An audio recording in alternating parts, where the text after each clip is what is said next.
Ba-doo. Hi.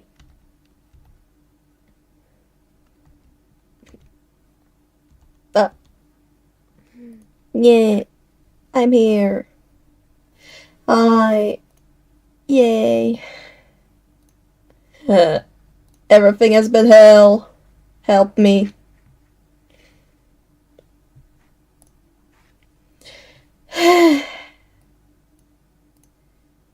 And Shadow's here as well.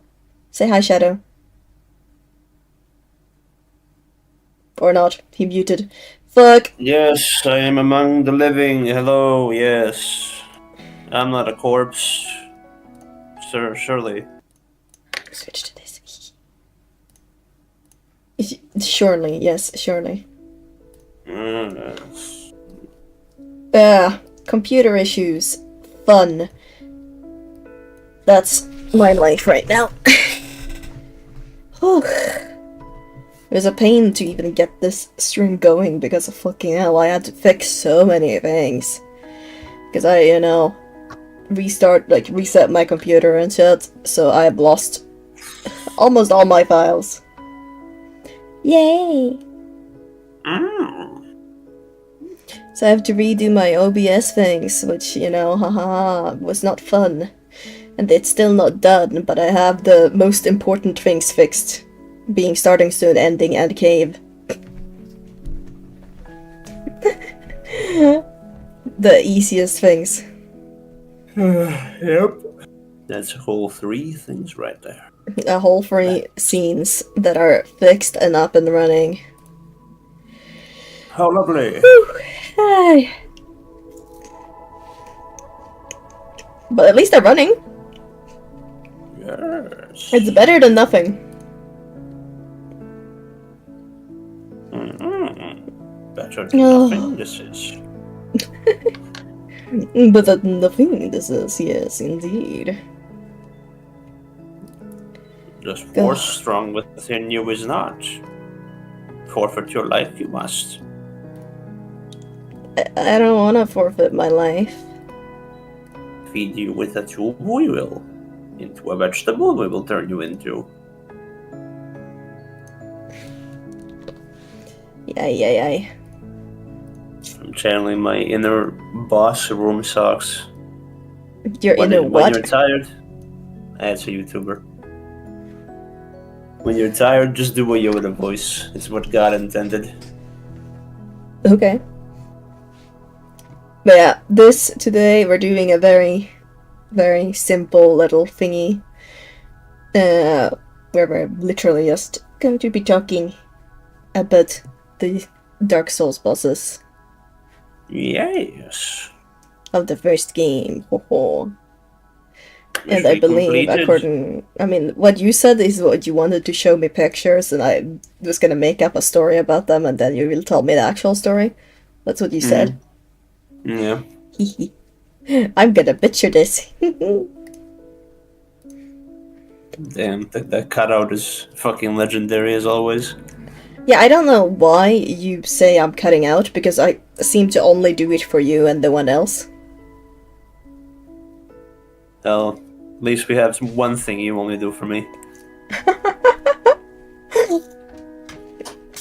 Alright, so I want you to, you can meme if you want, obviously, but I would like for you to actually try to tell me the story, Yes, of the boss. I shall try. I will try. Do you want to make it like a point game, or do you just want to do it for fun? I don't think I would get anything at all right. Creativity also counts as points. Also, I'm extremely biased, as you know. I mean, you can make points if you make it points if you wanna, but I'm not keeping track. You can keep track, see how much points, and you can award points in secrecy and tell me at the end how much you give me. Alright, if that's what you want. And see how badly I've done. Yes.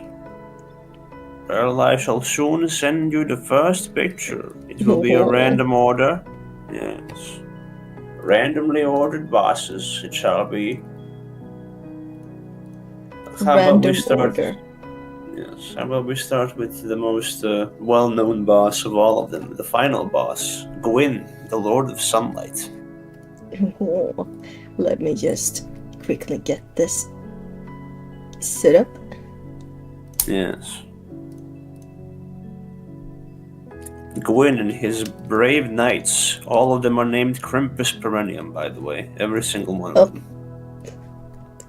I apparently got angry for a bit there. Yeah, my shortcuts are a bit messed up right now, so sorry if I accidentally do a facial make my character do something. If I accidentally go Super Saiyan 4 every now and again. Look at him. Boss number 1. Yeah. Gwyn, the Lord of Sunlight, that is his name. Hello, Gwyn, Lord of Sunlight. Yeah, I mean, there's fire. Yes. So what do you think the lore of this particular boss would be? I mean, it's hard to say. He's the Lord of Sunlight. I mean, he does seem like he has some kind of like king thing going on with the crown and the massive army in the background. I think it's an army at least, because it looks like knights. So that makes me think that he has, like, that he might be the king of some place. Of some kind. God, I'm bad at this. But the fact that it's sunlight and fire, like, did something happen to him relating to fire, maybe? Like, did he get burned and then get hugged in by the sun and the sun's light? I don't know. I'm terrible at this. I am getting nothing from this guy. He looks old. You tell me when you want to give up and I should start talking. Was he born from fire? Maybe? I don't fucking... Okay, yeah, no, just tell me. I don't know. I'm gonna be terrible at this. So everything that you guessed, you got right. He was born of fire, he is a king, there is his army behind him.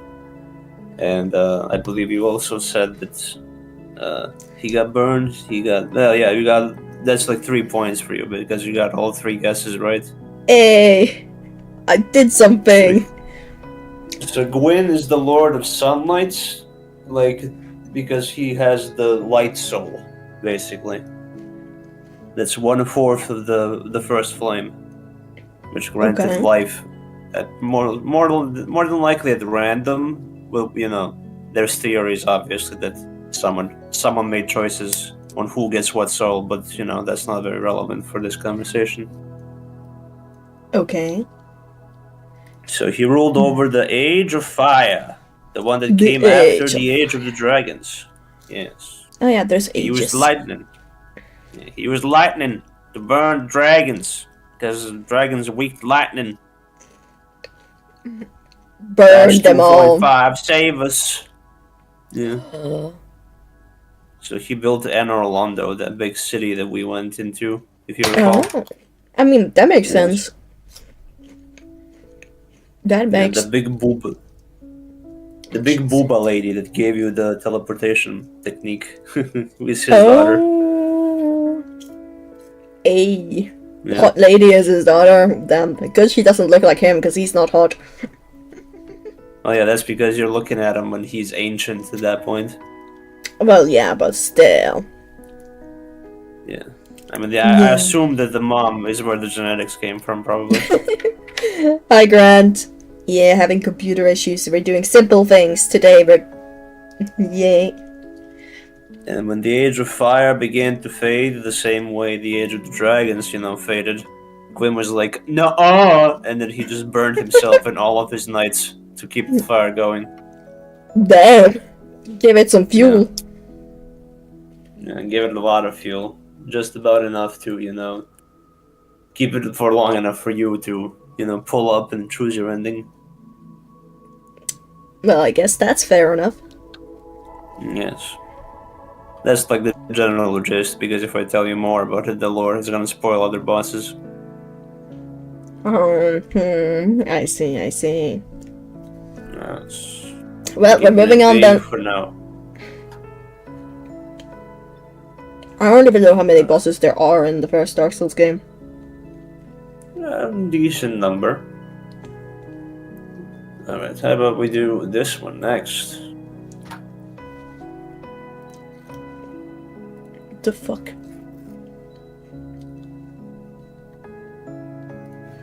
Let me get this picture up. Boop. Ah! Slightly too big. Who the fuck is this? I don't remember. Did we fight this guy? I don't remember him. No, we fought them all. We fought them, actually. Them? Dark Souls 101. It is Dark Souls 101. I don't remember this guy. But he looks so unique. How do I not remember him? He looks so cool. Because the arena is about as dark as, you know, they get.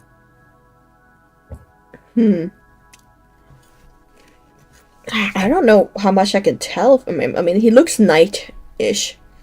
Alright, so I'll tell you the name of the boss, which is the Four Kings. Oh, he's one of the final bosses? Or not final bosses, but one of those big four ones you need to get to the next area. Yes. The name of the boss is the Four Kings. Huh. I mean, you look knighty.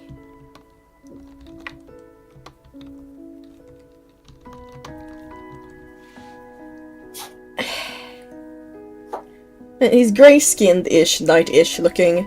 I mean, he could be... Because there's that wraithish area. Like, he could be a wraith. Or... like, some kind of remnant. Because he doesn't look like he's necessarily alive. He looks more like he's... Yeah, I mean, I would say he's probably some kind of, like, wraith-ish lord or something. Because he is one of the, four kings. With the name and such, so he probably had a higher, like, ranking of some kind, but he looks, yeah, like he's dead.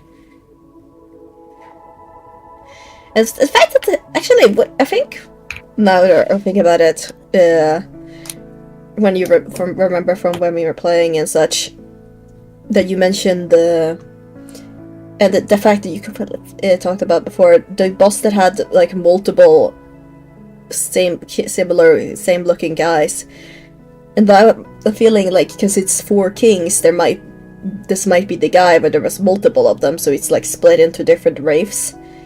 Well, yeah, there's four kings in the boss fight. There's actually 5 because the game wasn't coded properly, but you know.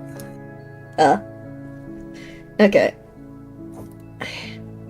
And he might be a ruler of some kind, but because the fact that there's king in the name, but.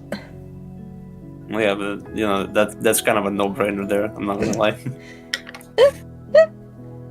To me, I'm sorry, I'm not good at this. Fuck you. Well, some kind of king leader. They're some kind of wraith,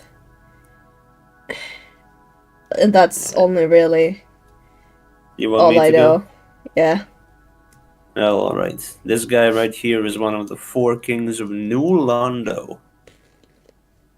So you might notice the correlation, you know, Anor Londo, New Londo. Yes. Anor Londo was built by the gods, and New Londo was built by humans to mimic the gods. So what Gwyn did was that he gave a part of his soul to the 4 kings of New Londo, because he was like, you guys, you know, are very good at kissing ass. Here you go. But then the 4 kings were like, wow, we got, you know, we're the most smartest of all humans to ever be. And then there was a big snake. And they said, you know, the snake said, maybe you should go tamper with the abyss.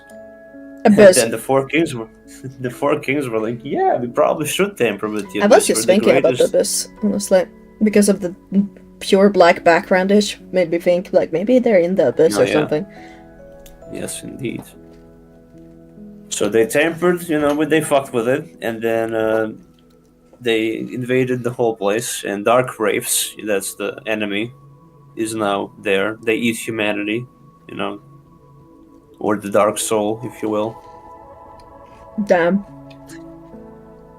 Eat humanity. So you got It's that humanity right. delicious.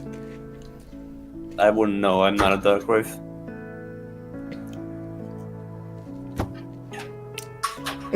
Well, fair enough. Interesting. And then the new Londo got flooded, so that the dark wraiths wouldn't escape, which killed all the populace, and now there's ghosts roaming around everywhere. If you remember that area. So that's why there's Bruh, New Londo. That city is fucked then, because that's so dreary, that place. Yeah. That's why there was pregnant women dying, and there's like, I prefer the other one. holding children. Yeah. Yeah, in like terms of luck, Orlando, the other the other Lando. I can't take it seriously when it says Lando. I'm sorry. It says Londo. Londo. Yeah, but see, the thing is, it's still spelt the same, so I don't like my brain automatically when I see the damn word. My brain thinks of Lando Norris. Yeah, because you're completely fucking absorbed into F1, like you're like John Carpenter's The Thing, but it's just F1. I mean, you're not wrong. Like, cellular mitosis, my ass. Give me the fucking super engine. So yeah, the four kings were like, Keres to the Abyss, and the Abyss was like, no. And then they all fucking... So you got right that they're not dead, they're actually more alive than anyone ever was. Okay. That's why they're growing like a tree, that's their design. Yeah, I mean, tree-ish, yes. Yeah. So I mean, you got it right technically. They're not alive, but they're like super alive. They're mega alive. Okay. So that's gonna be 2 points because you got the Wraiths. King is in the name. New kings. I mean, I technically also did get it right that they were related, because I did say that they seemed related to the Wraith Town area. Yeah, that's the point you're getting from catching the Wraiths. So that's 2 points for you. Good job. Do you have any questions about this boss? If you want to know anything else? I mean, you did mention most of it, because I would have asked about the design if you didn't mention that, because, damn, like, I like the design, but I do remember the bosses now, and they were fucking annoying as fuck to fight. Oh yeah, they're fucking annoying. Alright, so let's go to the next boss. Let's see who is next on the chopping block. Okay, next boss, yeah. Here he is, the infamous Capra Demon. Oh, yes, the so very hard to beat and fight. Yeah, we fought him like 50 levels later, so Yes, I know, but... Hi, Capra Demon! Hi,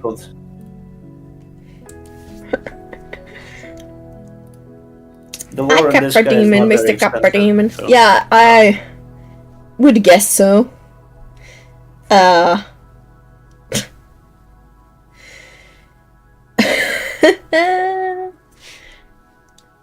What is it about him? He's probably undead. I mean, he's a demon after all.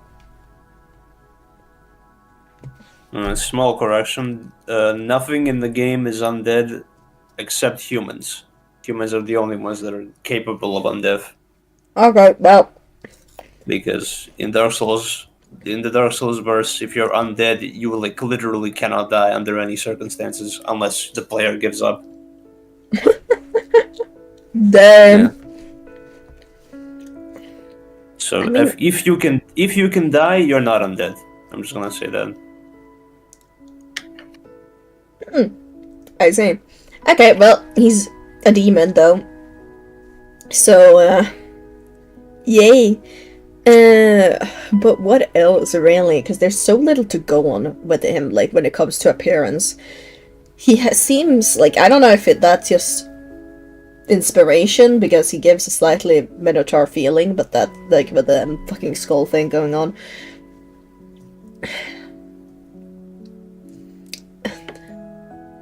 I really, like, he's not even in an environment that was, like, specifically telling either, because it's just he's in the ruins of like what was it, like a castle or a big building or like somewhere like in the town. Yeah.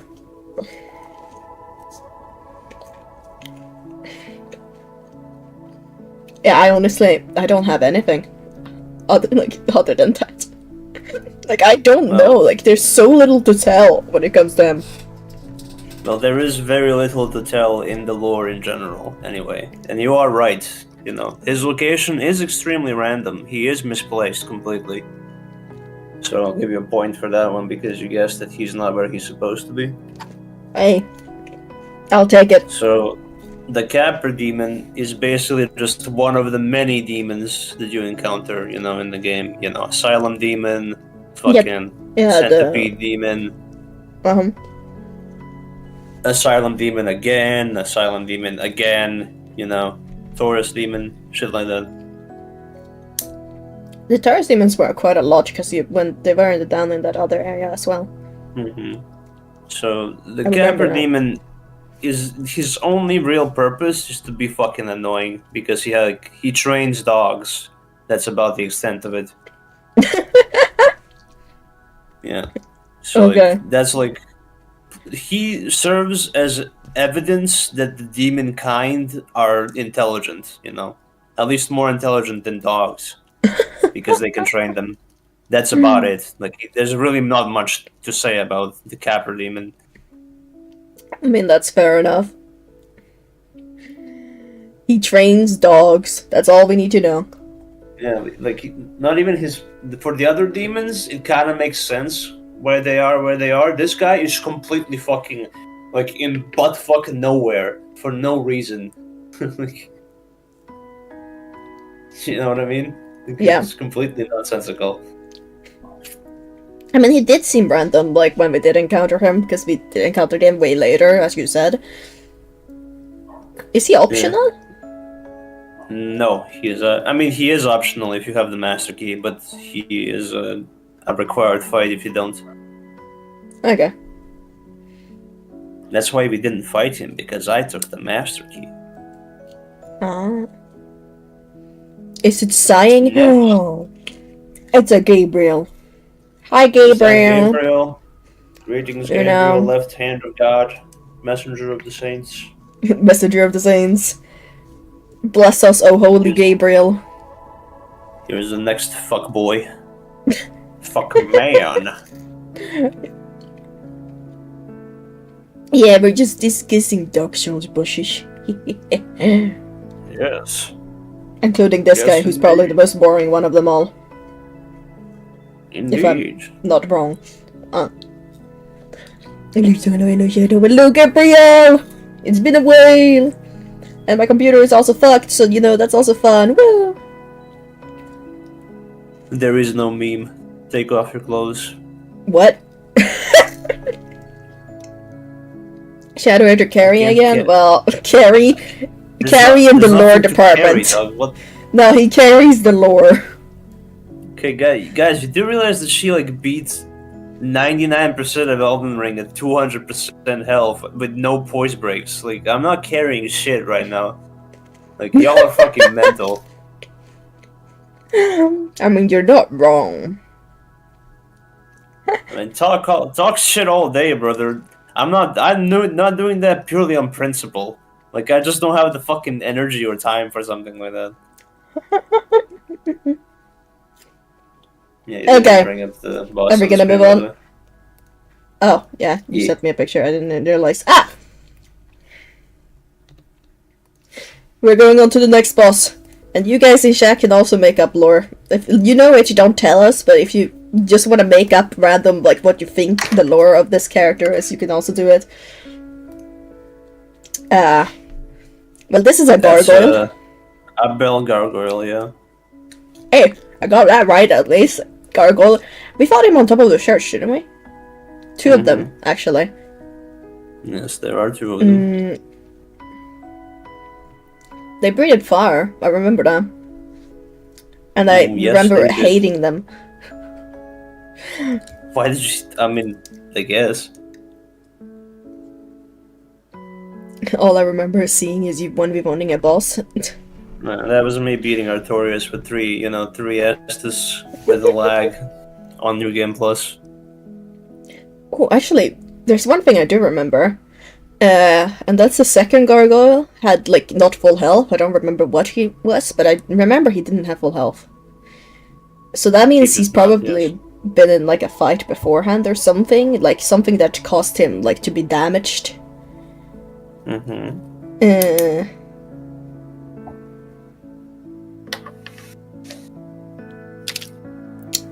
I have no idea who could have made the injury though, but I also don't really know the characters by name, so I don't know who he could have fought for that to happen.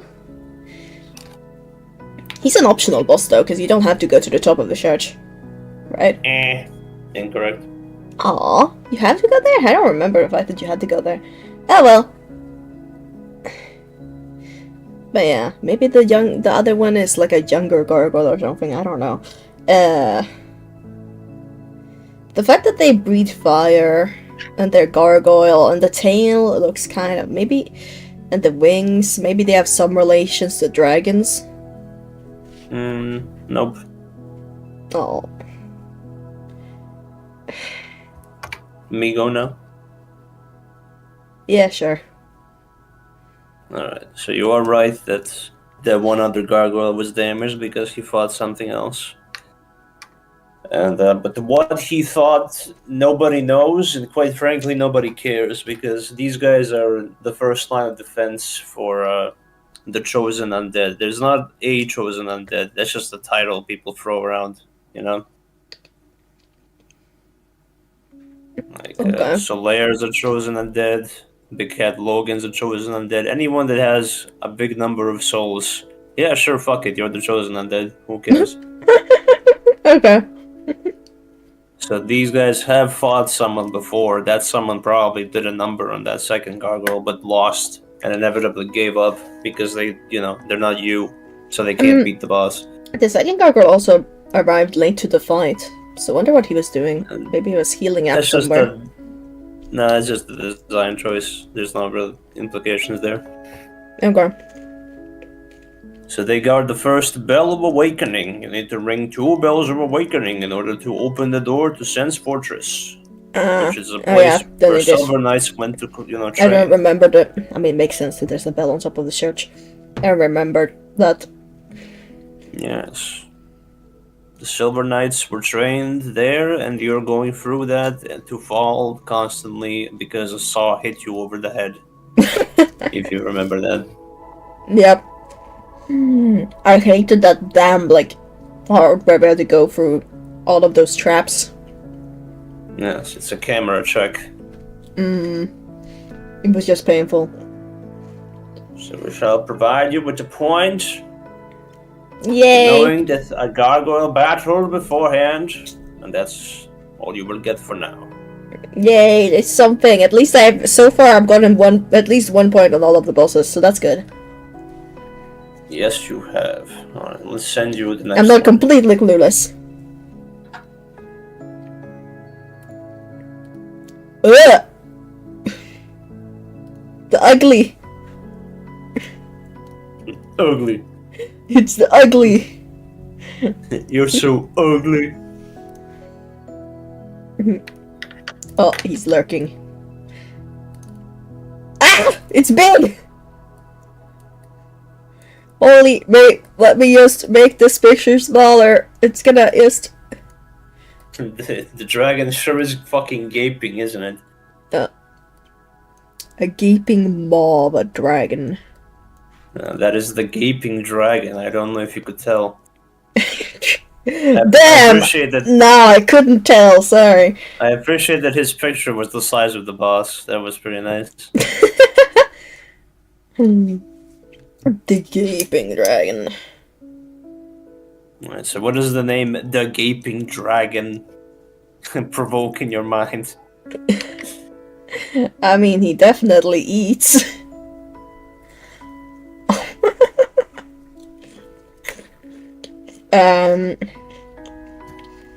But this one I actually am pretty sure was an optional boss. Again, no. You have to have the master key for it to be optional.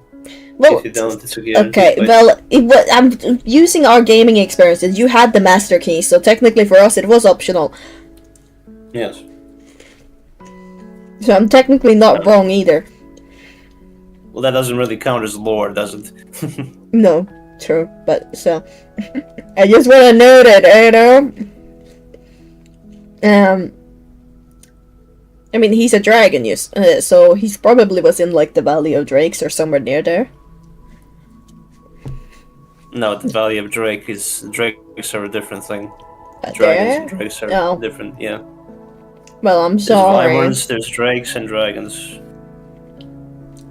I'm sorry. Do you want a hint? You get 3 hints, by the way. You can I use get them 3 hints. whenever you want. Is this a battle you could summon NPCs for? I mean, it looks like it in pictures. Yes. Yeah. You can summon for this guy. Okay. I wonder why. Guess his hitboxes are bullshit. I was gonna say, was he the one that was always struggling, that we had, like, that was desynced, but I think that was another one. No, that was Seif the Scaleless. Oh, yeah, right.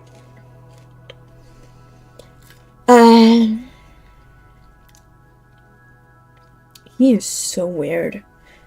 Like, it's like the teeth are ribs, almost.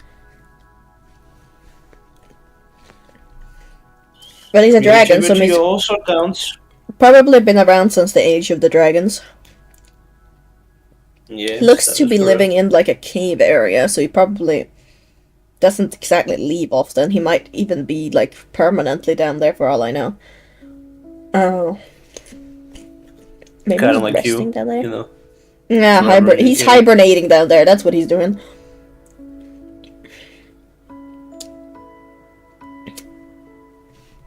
What else can I tell from them? I mean, is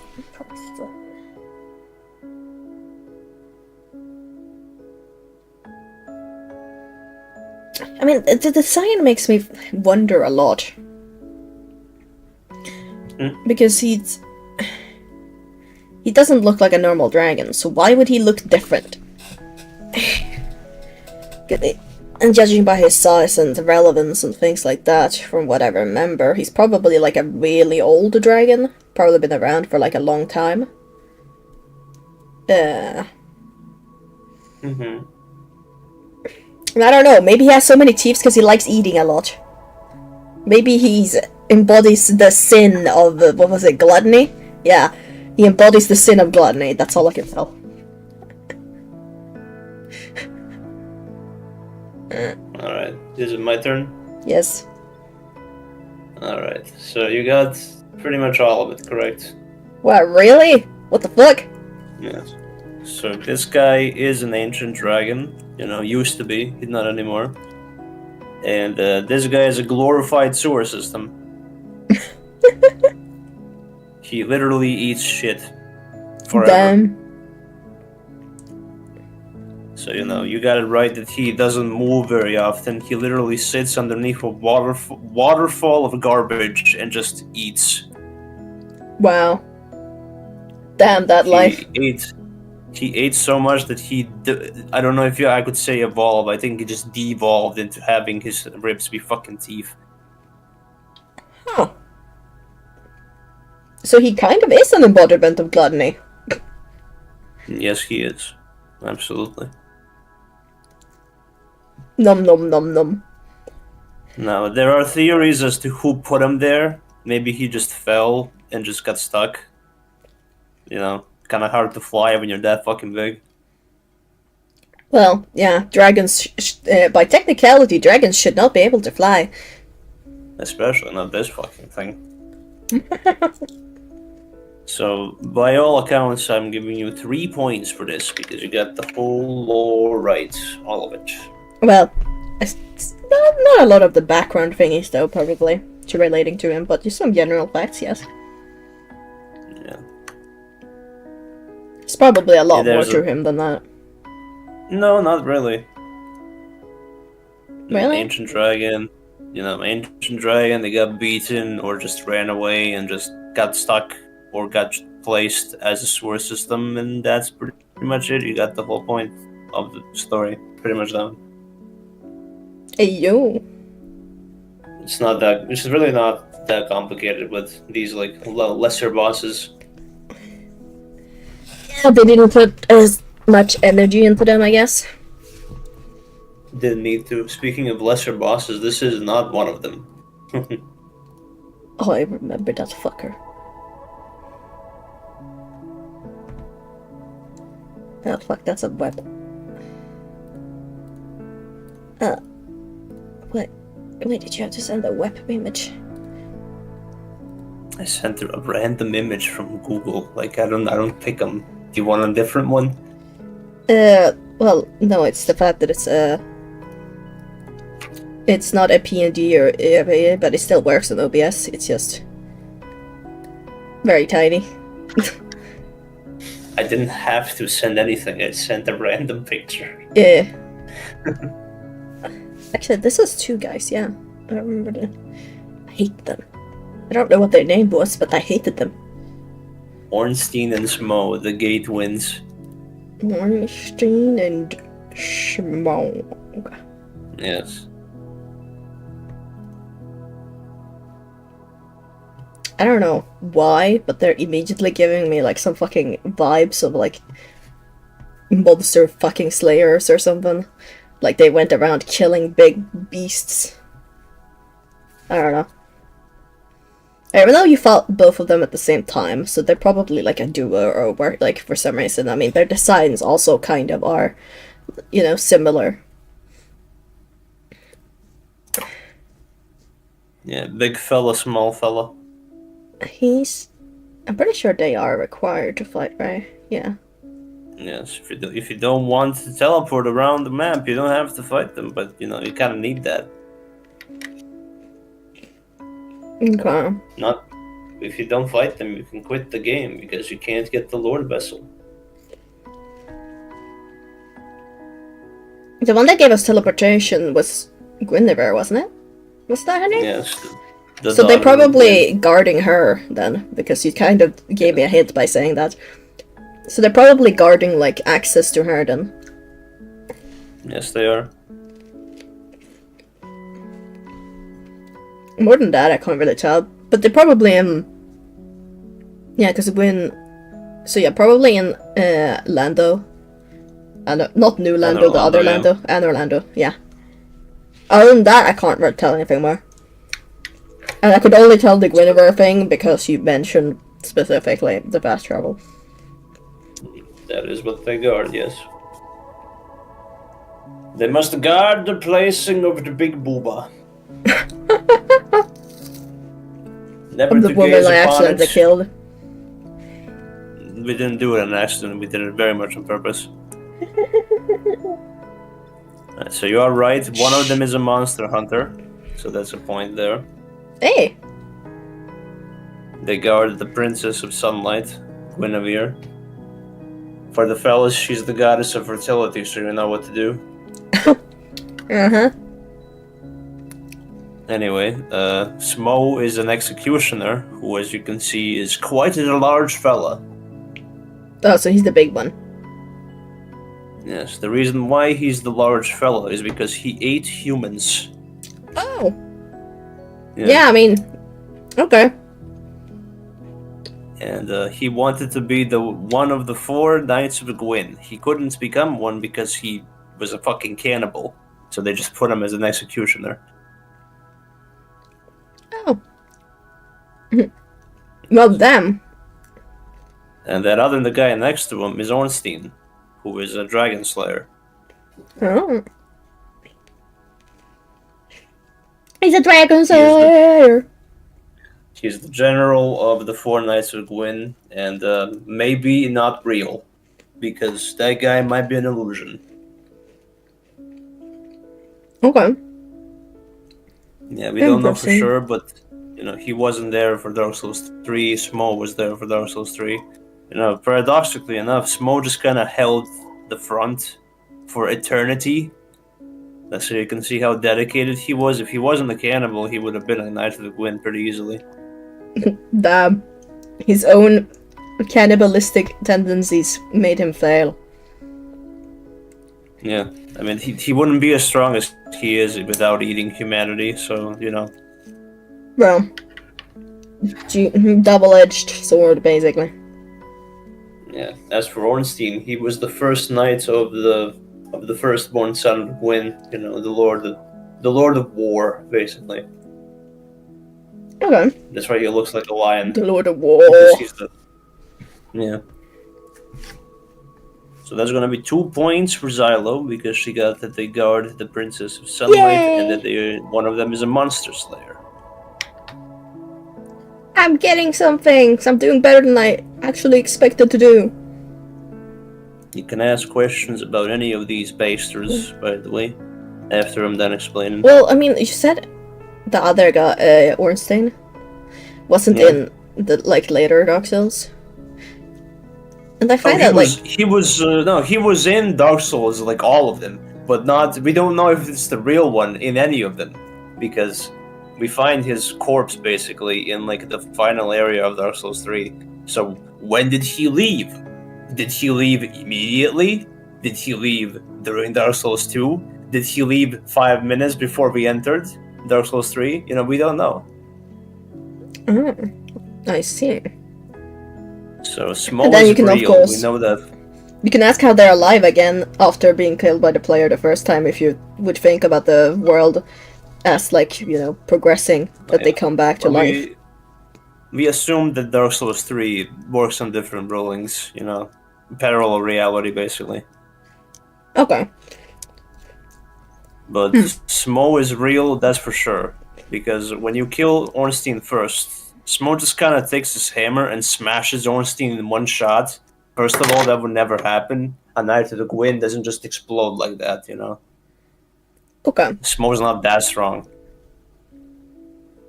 Second, when Ornstein, is the one to survive and gets into phase 2, he doesn't get bigger, the room gets smaller. That's like that animation thing. Interesting. Yeah, so that's why the theory is that Ornstein just simply is not fucking real. I mean, that's a really interesting theory in general. The Dragon Slayer isn't real. No, the Ornstein the Dragon Slayer is real, but Ornstein the Guardian of Anor Londo, we don't know. So it could have been fake, an imaginary, illusion or construction or something. We don't know. Yeah. Interesting. This guy's in Dark Souls 3 twice. In Dark Souls 2, he's in there for some fucking reason, But it's never the real one. It's always a copycat or a living armor or something some bullshit like that, Yeah, I mean, that makes it interesting though, because it makes you wonder what happened to the real one, why, and why are there so many copies, and... Well, we assume it's because he's the strongest Knight of Gwyn, so that's why there's so many people trying to be him. Makes sense. Alright. That's gonna be it for Bornstein and Grow. Here's an Iris copycat for you. Oh, it's her! What's her name? P something? Priscilla. Hey, I mean, I got the first letter right. Crossbreed Priscilla, that's her name. Crossbreed? Yes.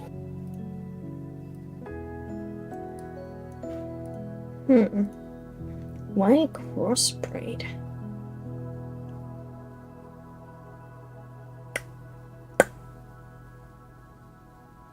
Fuck, I misclicked. I do remember she was in the painting. Yeah, she was. And from what you were talking about, back when we played the game, she was, as far as I remember, put in there to be locked away or something. Mm-hmm. Oh yeah, she had a tail. She's probably related to dragons or something. Yeah, she is. And she's definitely optional because you didn't have to go into the painting. Yeah, she is. And she wasn't hostile immediately, I remember that. You talked to her first.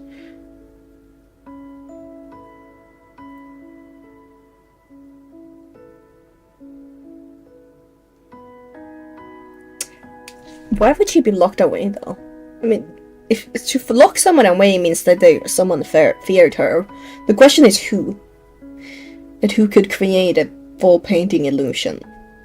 I don't know enough about lore to be able to answer either of those questions, but someone clearly feared her enough to put her in there. Do you want a hint? Sure. Alright, so she's a crossbreed between dragons and gods.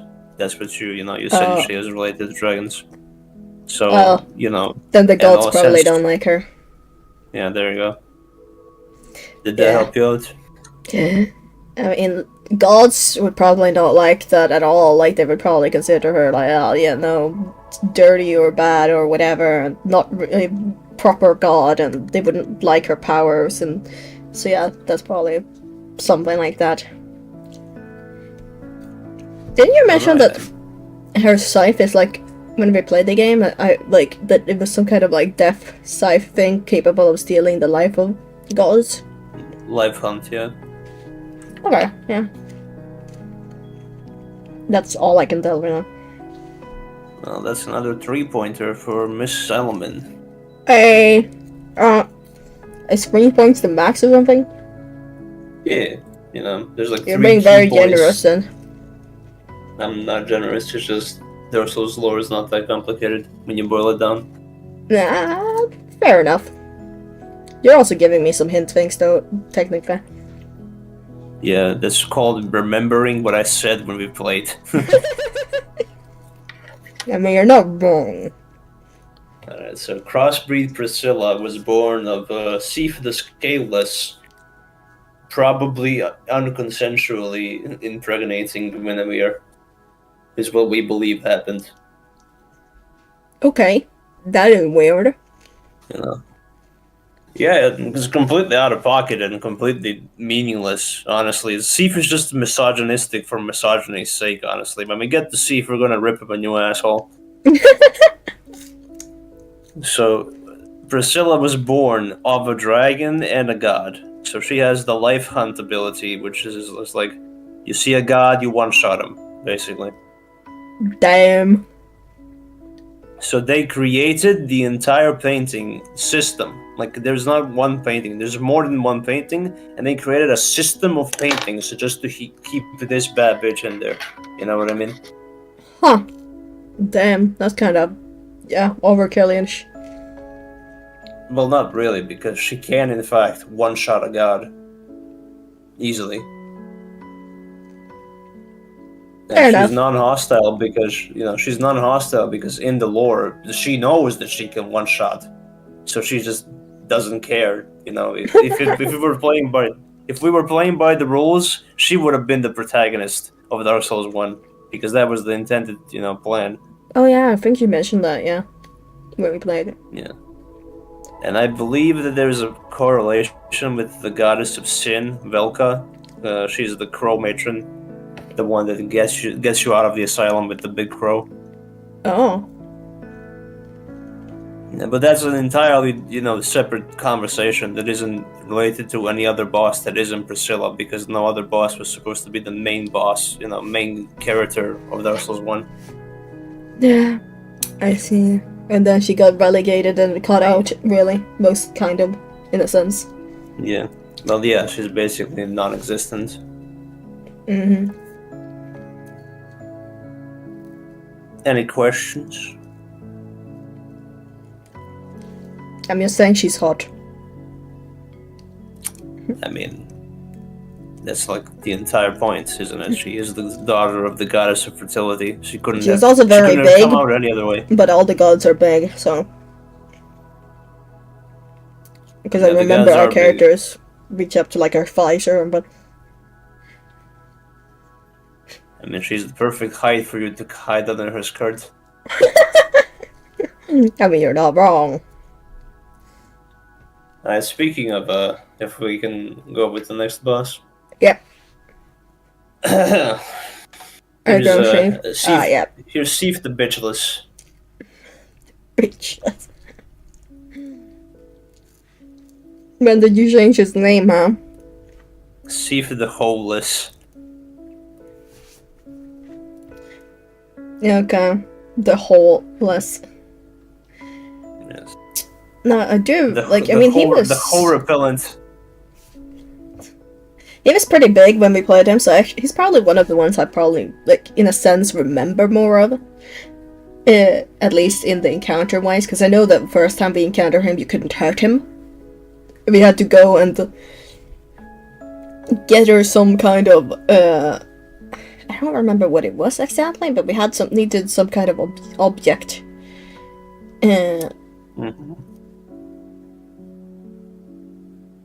To be able to kill him. And I'm pretty sure weren't we required to die the first time we encountered him? Well, no, we could have done a skip, but that's too complicated to explain to someone who never played the game. But yeah, you basically are supposed to die. Well, considering the Gaping Maw was an Archdragon, I'm guessing this guy is probably an Archdragon as well. And he's obviously, yes, like indeed. it says in his name, scaleless. I don't know why.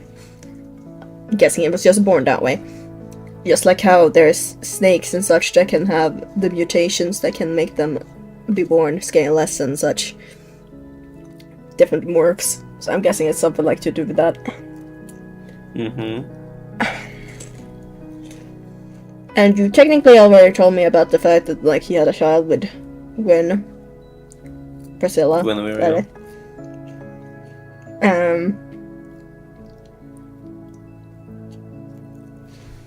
Alright, here's a question for an extra point. Do you know why he did that? No. Can you, give an educated guess? He probably doesn't like the gods. He probably wants to fight them, maybe? Or wants them gone? That's my own. Unfortunately. I have no idea then. Alright. Didn't he have a relationship with, the Duke? He is the Duke. He is the Duke? Yes. Huh. Me go now? Yeah, or... Okay, so you were again correct on all the... Not all the important things. Sif is a bit more relevant to the lore, Yeah. So I'm gonna give you 2 points. Because you got it right that he was born scaleless. He was born without scales. I used logic to figure that out. Yes, and you need to destroy the primordial crystal, which, gives him immortality, because he doesn't have immortality by default. Because he doesn't have the scales, I'm guessing? Yes, the scales provide immortality to dragons. That's why you need lightning to shave off the scales so you can kill them. Okay. Now, do you know who told the gods that lightning would do that? No. He did. Yes, and you did get it right that he's a duke, so that's another point. Well, I didn't say that he was a duke. I thought he had a relation with the duke, but some kind. Yeah, I believe he was close to somewhere like the Duke's archives, so that's why I was thinking like that. No, he is the Duke, yeah. So he was given dukedom because he told Gwyn, lightning! And then they lightning the dragons out of reality. Damn. He betrayed the dragons, basically. He betrayed them because he thought that if the gods used lightning to shave off the scales, he could, graft them onto himself, kind of like Godric the grafted from Elden Ring. I see. But he couldn't. Well, yeah, he couldn't, so he figured, okay, if that doesn't work, I'll just encase myself in insanity-inducing crystals, because fuck it, we do it live. But here's one extra thing. Dragons, ancient dragons, are not born, they just kind of are, So they don't really have emotions or a state of mind, they just kind of are a living rock. Interesting. So we don't really know how the fuck this guy came into being, because bumping two rocks together doesn't exactly produce much of anything. I mean, yeah, that's true. So he was either just existing without scales in an endless fucking gray pit of nothingness, waiting to die inevitably someday. We don't know when he would have died, because, like, for him to have existed in the first place, he had to have existed from the beginning of time, because we are at the beginning of time, you know? Very complex, yeah. Yeah, so by default, he either had to have gotten cursed at the start of the fire, you know, which is the only thing that makes sense, because you can't be born into existence, because there's nothing to give birth to you. Fair. He's also blind, you know, just for the fuck of it. He's blind, no! And when he was granted dukedom by Gwyn for betraying the dragons, he also became the father of sorceries. You know, he invented sorcery. No, that makes sense. He does give up the magic thing, and he did shoot like crystals at you. Yes. So then he was okay for a while. He invented sorceries and shit like that, you know. Some people started the dragon school in his name. They had logins from that school. Mm-hmm. But then he went insane. And when he went insane, he started kidnapping women for some reason. And it's like, what? Like, you know what I mean? Yeah. So, you remember those tentacle bastards that spawned when the music started playing? I think so, yeah. Now, every single one of those was a woman. Oh, fuck. What did you do to those girls? I remember that was that funny moment when they, for some reason, just weren't hostile and I just walked straight in. I mean, yeah, because you're a girl, so they didn't want to fight you. I guess, yeah. Like, that would have been a really sick interaction if that's how that worked, you know? If you play a female character, just ignore you. That would be cool, yeah. Hey, Martin!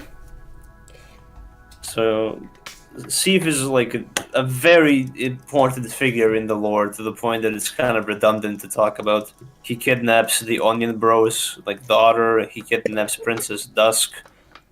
And those golems, those crystal golems, if you remember.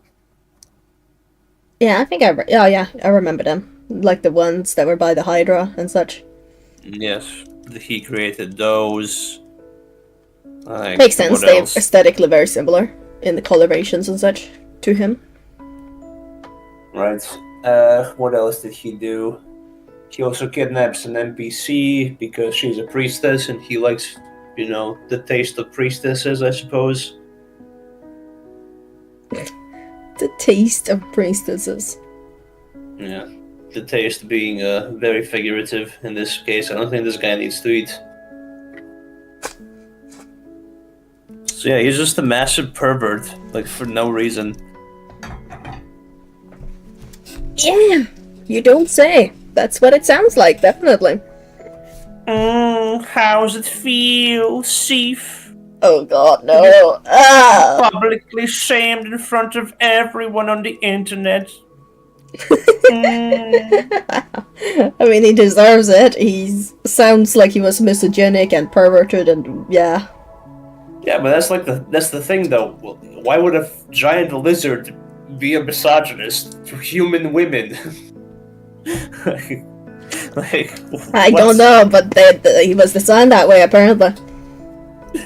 Someone was cooking, and they were cooking with, like, fucking water or something. This is the boiled eggs of the internet. Alright, next bus. Next bus? Unless you wanna know something else about Sif the Bitchless. No, I don't think so, no.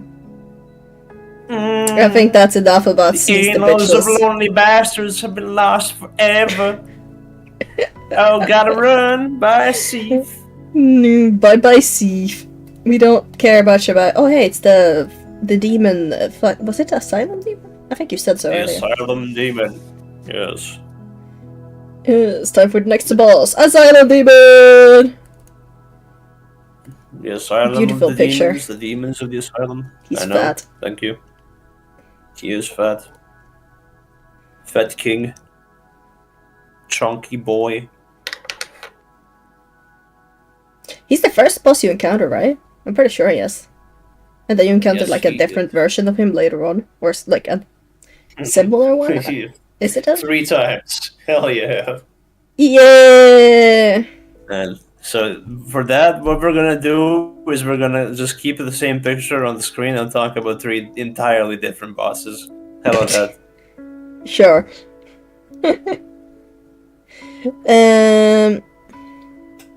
Well, what to say about him? Because there's not a lot going on with him, but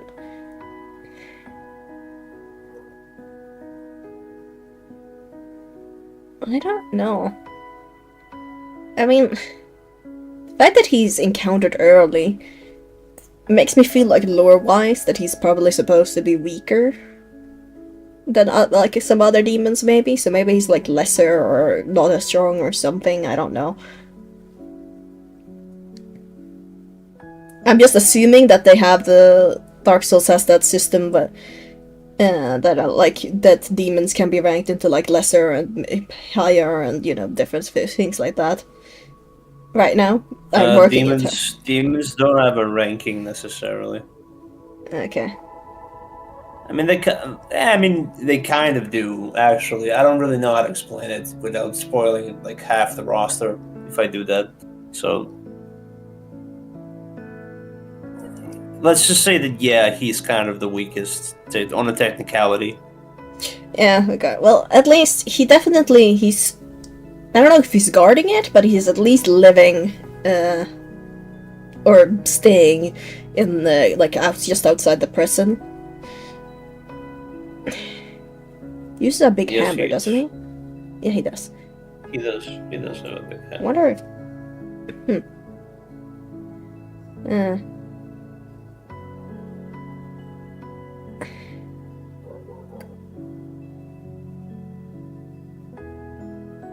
Yeah, I don't know anything more really. I can't tell much from just looking at his encounter, or his encounter. He's big and he's heavy. He's ugly. For sure. Okay. Yeah. So this might shock you, but you don't get any points because there's nothing to really say about this fucking guy. So the lore of this guy is that he got trapped. There was a war between the gods and the demons. The gods lost.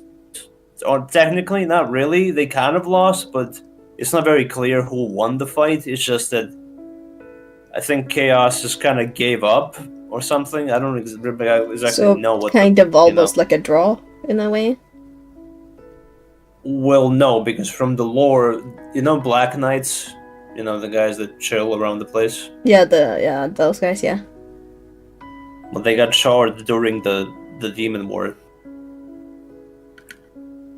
So, I don't know if that means that they lost or they just beat their asses so hard they need a new drip.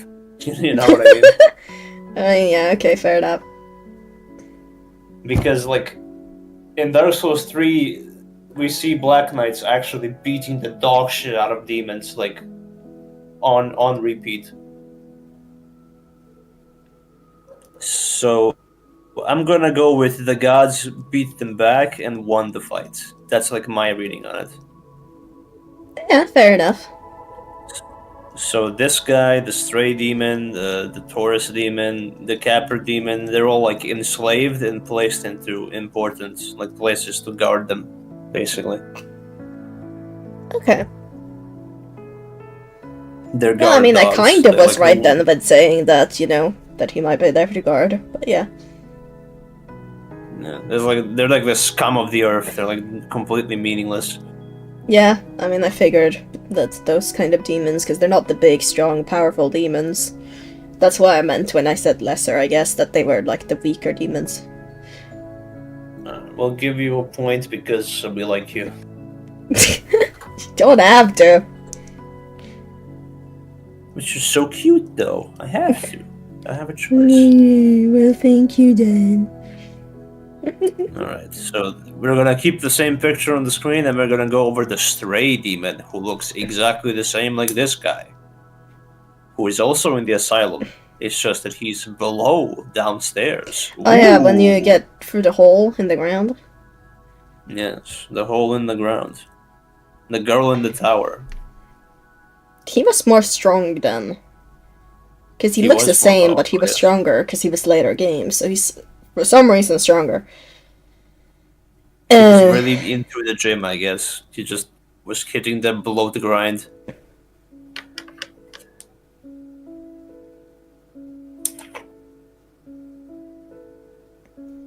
And I don't really know if I can say anything else about him because yeah, he lives underneath the fucking prison area, but he uses the same weapon, I believe, and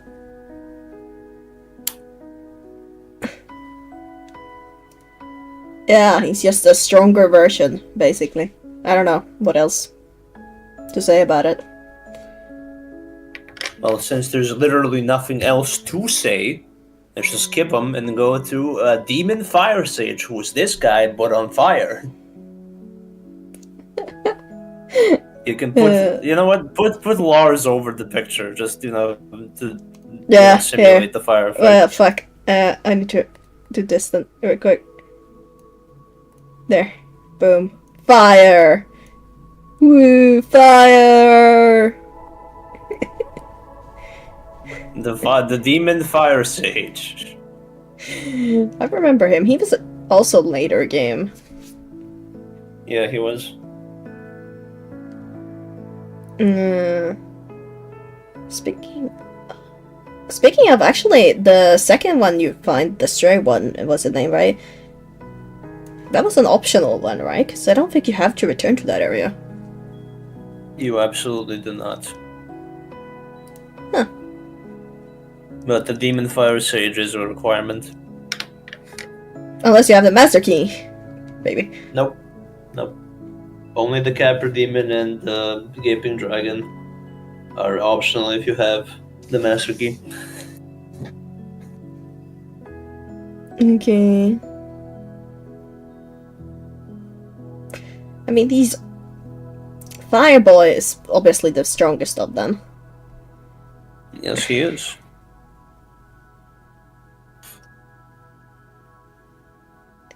So he obviously has a relation to fire or something. So I don't know. Is there a fucking? There's a fire with the altar thing where you have to put things. I remember. So I don't know. Maybe he's related to like that fire thing, but maybe he isn't. The kiln of the first flame? No, not the like kiln. It feels like fire in general is just a big thing in Dark Souls. Like yeah, a little bit. Maybe, like, yeah, he has a relation to some kind of fire thing, definitely. I don't know what kind it would be, if it was some kind of chaotic fire or some kind of fucking, I don't know. He has some kind of thing with fire. Because he's not the only demon related to fire either. Because I remember some of the other ones that we haven't talked about yet, like the centipede one. And then there was that blob thing. I don't remember what the fuck it was.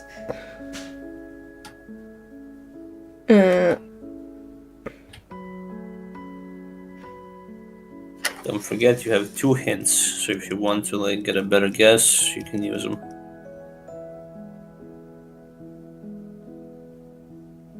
No, I don't really want to use it on this guy. I don't care that much about him. So, yeah. My turn? Yes. So once again, you got 2 out of the 3 points right. He is one of the strongest demons because he's one of the first demons, basically. Okay, yeah, makes sense. And he is related to fire, that is the Chaos Flame, which we will talk about later on, so there's an extra point there. Hey! I mean, that's kind of self-explanatory with him being on fire, but yes. Yes. He uses an ancient form of pyromancies, which are like a school of magic, basically, in the Soulsverse that neither of us really used, but it's Well, there. the pyromancy in general is, yeah. But pyromancy is a derivative art of the fire sorceries, which are like Yes. chaos sorceries, actually, is what they're called. Yes. And one of the sisters, Koilana, which we didn't get to meet because I forgot that if you kill the bed of chaos, she doesn't spawn because she's a fucking skank. Koilana created pyromancies because humans couldn't handle chaos sorceries. I see. So, in order to provide further context to this lore, we're going to continue with the shittiest boss ever conceived in human history. Okay. Interesting. Weird the bed looking. of dog shit. The bed of I don't think that's what he was actually called. The bed of chaos. Oh, probably related to the flame of chaos then.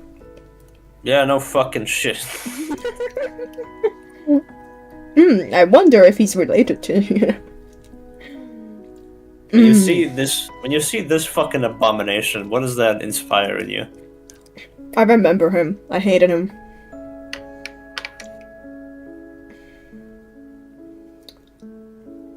I mean, I don't know what to think. Yeah, neither did Miyazaki.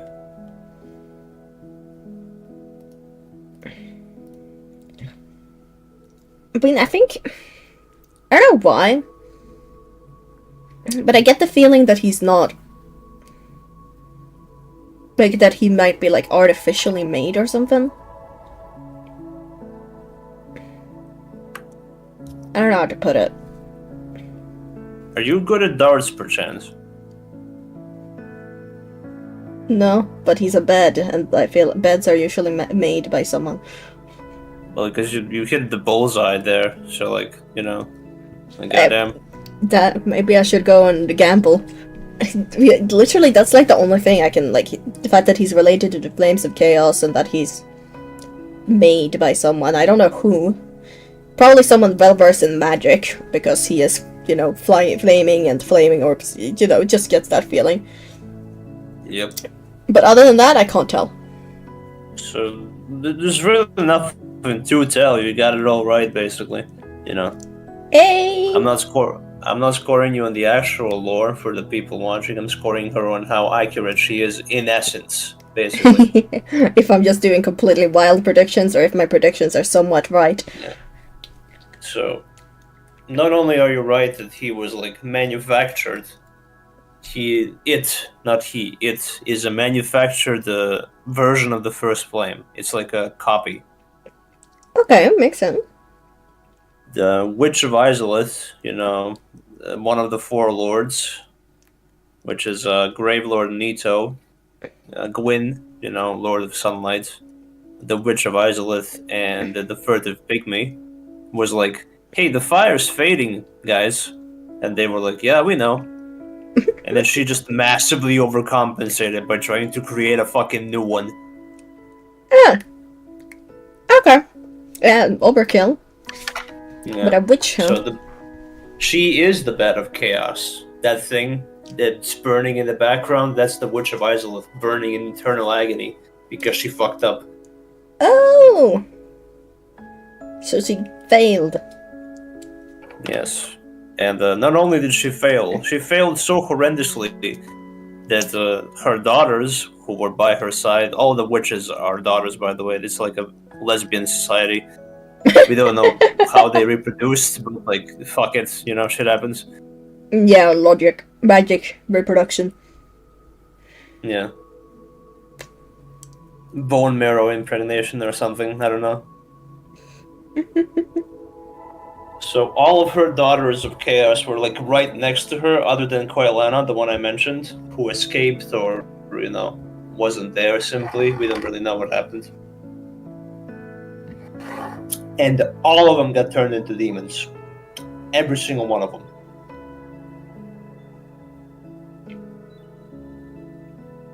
Okay. And to her sides, there's like two little like eggs that we'd have to destroy that I threw fire bombs at to cheese the boss. Those are the daughters, two daughters, her like main daughters. I would Oh, say shit. firstborns, but I wouldn't know because nobody knows. No one knows. Who are literally holding the bed of chaos chained down so it doesn't crash the fuck out. Damn. So yeah. Epic fails if I've ever heard one. Yes, indeed. Hi, each. So the creation of fucking the bed of chaos was the reason for the war between the gods and the demons. Because there were no demons until, the fire went boom. Boom shakalaka. More like a shadow stream. You gotta explain things, man. Yeah, you gotta explain things. Don't rush, huh? Shush you. Any questions, ma'am? So she decided to try and make a new first flame because the fire was going out. Yes. The fuck? What? Like, Well, how did she even go about doing it though? Like, well, because the souls that they have, the light soul, the dark soul, the death soul, the life soul, those are all parts of the flame, like aspects of existence. yeah. Think about them more like what's the thing from Marvel called? The Infinity Stones. Yeah, something like that. There's also a theory that she wasn't trying to recreate the first flame, she was just trying to aura farm on the other gods by creating life. The not being mean, Loki yelling there. You gone back to your old model? Not really? I mean, I'm not using my Chibi model because I'm not gonna use my Chibi model all the time. But other than that... Yeah, this is a serious stream, guys. Yeah, it's a serious stream. Serious stream. Yeah, so what was I talking about? Oh yeah, the Witch of Basilisk trying to aura farm. That's right. It could be just that her arrogance was like, I can create life like the first flame, and she was just like, boom, created. Could be. Created. Okay. But that's just a theory. A game theory. Da-da-da. That's interesting. So let's continue with the demons. Does that mean she gets peace when you kill her? Like the bed of chaos? No. It actually gets a lot worse when you do that. Oh, fun. Yeah, in Dark Souls 2, there's no demons or chaos. It's just the Ivory King basically like, hey guys, you know that thing that like creates parasitic existence? Let's freeze that motherfucker in like a tomb of ice. Damn. So I had some big brains? Yeah. Not really. And then in Dark Souls 3, it's basically dying out because the tomb of ice was kind of hard to get out of. Yeah, you don't say. Yeah.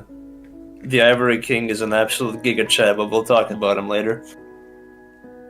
Well, he's in the second game, so we probably won't talk about him now. Right? I mean, yeah, we can do a lore video on them, because the bosses are fine. It's just that the game sucks donkey ass. Okay, yeah, we can do a lore video on this. And then I will really have no idea either, because, I mean, some of them are repeats, but, I thought Big 480 because Big Brains were bad. Bro. Okay, next boss! Who's the next demon? Next demon? Yeah, well, it's the centipede.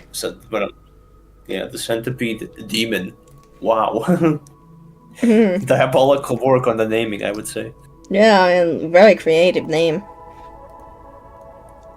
It's the centipede demon, centipede demon. He was cool. He was alright. Besides a genius, I am not a genius, but yes.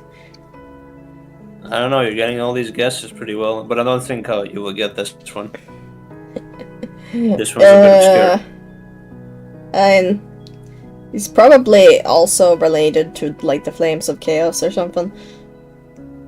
Well, yeah, but that is obvious, you know. Yeah. Because we already went through the lore of that.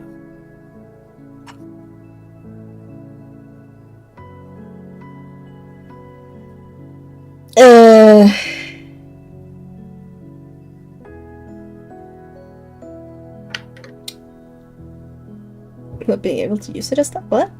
Streaming? Oh. Got their phone and feel weird. I see. But yeah, if you have any guesses as well, like, you know, you guys, any guesses about the boss, you can say so as well, as long as you don't actually know the lore. You can play the game and guess what the lore of this centipede demon is. I mean, he lives in a massive lava lake. Mm-hmm. And considering the bed of chaos, he probably has some relation to, like, that witch girl. All demons have relations with demons. Like, every single demon is related to the different demons. Okay. I mean, I wouldn't put a gender on a giant centipede, but if you want it to be a female, I guess sure. Yeah, sure. Who's the guy chilling in the lava jacuzzi before guys rudely interrupted her? What? Yes, yeah. It was, yeah. That is, you're not wrong. We don't know its actual gender though, but yes. I mean, there's more than one of them. You can cut off its tail like 7 times, so it could be any gender, really. Maybe it's, what's it called? When they are both genders at the same time?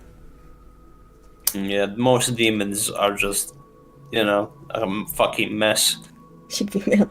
Or maybe they're like the, what is it called? The whiptail lizards? All of the whiptail lizards are female and they just basically clone themselves when they lay babies. Well, this guy certainly does that, yeah. Any ideas, yeah. or I don't have anything. He lives in the fucking lava lake area. Probably has a relation to the flame of chaos and the bed of chaos, obviously. By the way, it's another kind of horses. What? Seahorses? Oh, what? Seahorses are not female, all of them. I don't know where you gotten that from, because that's not true. Because seahorses are pretty famous for the fact that the males are the ones that carry the eggs and are pregnant. Is that what basilisks do? Clone themselves? No. No comment. But yeah, no, I have no idea. Shadow, I have no idea.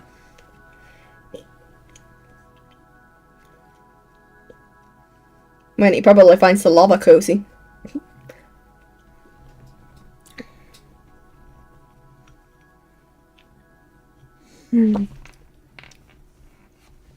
Shadow? He's gone. Ah! Yeah, let's stay away from Basilisk production topics. Yeah, let's stay away from that. Yeah, makes sense. A centipede. The centipede dropped a ring, didn't it? Pretty sure he dropped a ring that was like lava resistance, now that I think about it. Why did a centipede that lives in lava have a ring for lava resistance? Does he get, like, hurt from the lava if he didn't have the ring or something? Like, what?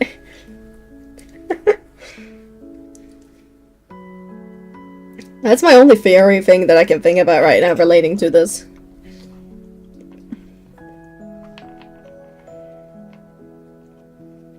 Left us alone with a scary ass centipede, but I don't know. Hey, it's not that scary. He's pretty much more cool than scary.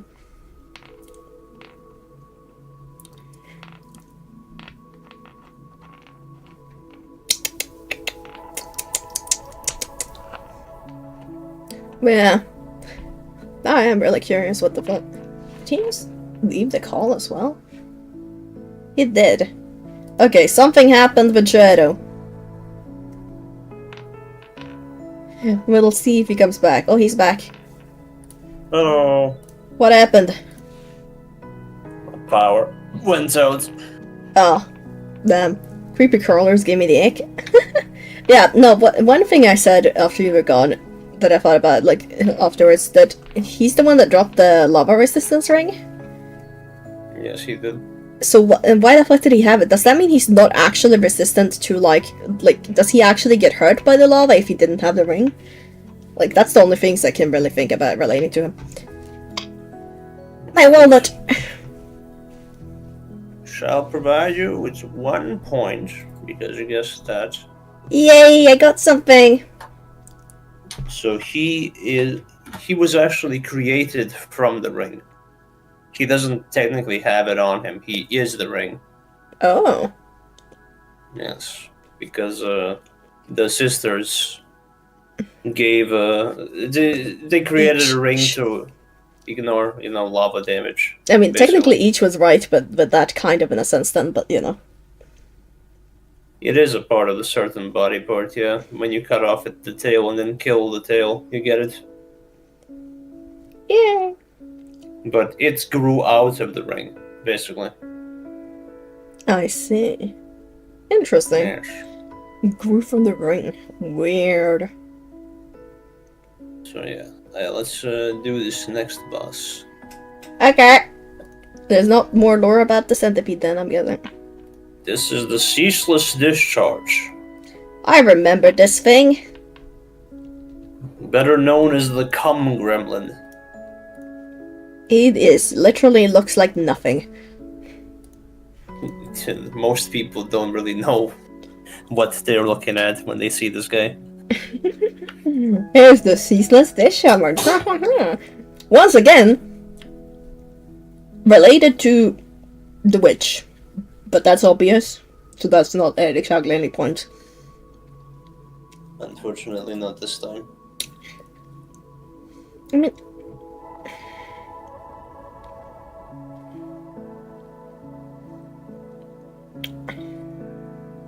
I'm thinking right now.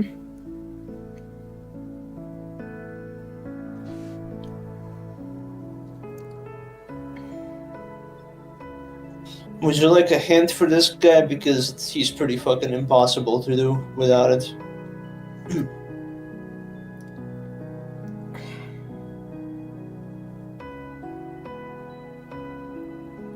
I feel like he's... I don't know why, but I feel like he's... Because he's not called, like, demon or something like the other fire things are. Which makes me feel like he... But he's still fire-based, so he's still related probably to the flame, like Chaos Flame. He is. So that makes me feel like he's maybe like the predecessor before the demons. Like maybe he's a result of the Bed of Chaos and there's some kind of relation between the Bed of Chaos and the demons. Again, do you just not play darts, or like what's happening there? Like when I get to Sweden, I'm gonna bring like a whole dart thing, and then I'm gonna see how many bullseyes you get. Probably very few. I'm not very good at darts. But yeah. Anything else? No, I can't think of anything else. It's just, I think the reason why I also don't, or why I can get some things like this is because I'm also, I read so much, so I have a lot of like general ideas about how the ways stories can go. And I have a creative mind. I like reading and writing and such myself, but I don't share my writing. So no one should ever ask for my writing, because I'm not sharing any of my stories. But yeah, those are the only things I can think about. Also, if told me the Vulcan heart, I'd buy it. The what? Volcano heart. Spicy beholder. 2 points for that one. I like the video show you posted of your game playing up and sprinting around. It was funny. Oh, that one, yeah. Can I have your writing pretty please? No. Anyway, Let's talk about Dark Souls writing. Why did I get 2 points? I only got one thing right as far as I know. Well, you gotta write that he was among the first demons, because and he is literally related to the Bed of Chaos because he's the son of the Witch of Izalith. Oh. Okay. Yeah. The reason Makes why sense. you don't get 3 is because his ring is the one that created the centipede demon. Oh. Does he get hurt from the lava or something? What the fuck? Why would you need a fire resistance ring? Oh yeah, he's in constant, never-ending pain from Oh! the lava spewing out of him. Have fun! Yeah, very fun and interesting. And in fact, I believe that he was literally the first demon because his sisters still had their minds intact enough to create the ring to give it to him, but he, dropped it because he's a brain-dead lava golem. And then the centipede grew out of that ring? Wow. Yeah.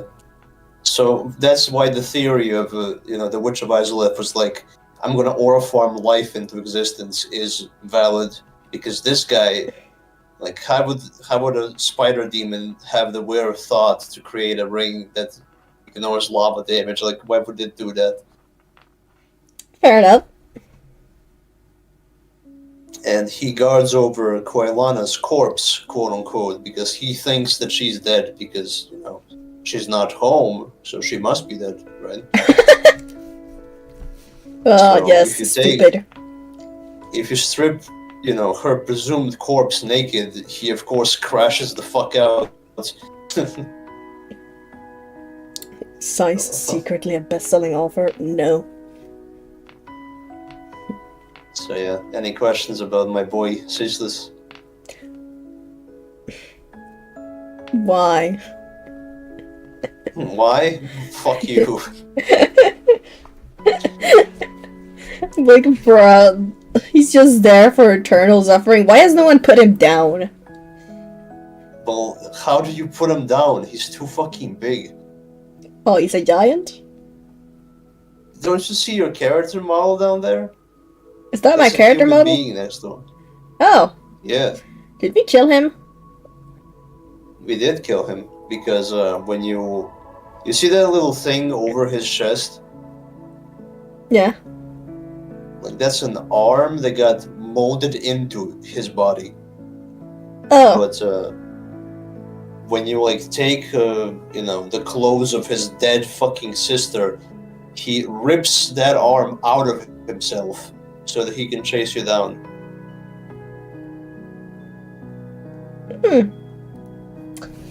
Fun. Yeah, he's kind of the reverse of Sif. Sif is a bitchless, holeless, pussy, and this guy's a omega Chad. I see, yeah. Okay, well, next boss. Alright. We're getting close to the end, fellas. Oh, we are? Not really. There's a few bosses more, actually. Not really, though. Fuck. Wrong one, sorry. Yeah, no. No, we're gonna talk about the centipede They again. They all look the fucking So I same. write man, about sorry. horses. And here's, let's step away from the Oh, demons. We fuck, don't not have that demons. one, the broken one. The one that gave me The one that nightmares. put us in- The one that put us into an infinite Tsukiyomi, yeah. If it was into the infinite cycle. What was her Which is name? very- She was Gwendolyn, right? Gwendolyn, yeah. Which is a very lore accurate thing for him to do. She was definitely optional. Because you only Yes. get her if you kill Guinevere. Guinevere. She has tentacles! Yay! Mantus Yes, he could not does. play this game because she would freak out. About Gwendolyn's tentacles. Oh, yeah, because she, doesn't like octopus. Squid? It's Octopus? just one. Those are snakes anyway. There's just one boss. Yeah, I know, but it's still, like, she can't even look at squids and octopus. Yeah. Oh well, I mean, Gwyndolin, probably a god, Mm-hmm. considering she's related to Gwyn, who is a god. What if a Musim fanfic within besides? Nope, there is not. Also, I technically don't write down most of my things. I just imagine stories in my head. Hey, A you're lot. just like me for real. She's just like me for real. I mean, she's a magic user. Very obviously. Yes. She doesn't exactly get near you. And I mean, guessing by the colorations of the magic she used, I'm guessing it's some kind of moon frost ice, maybe. Something.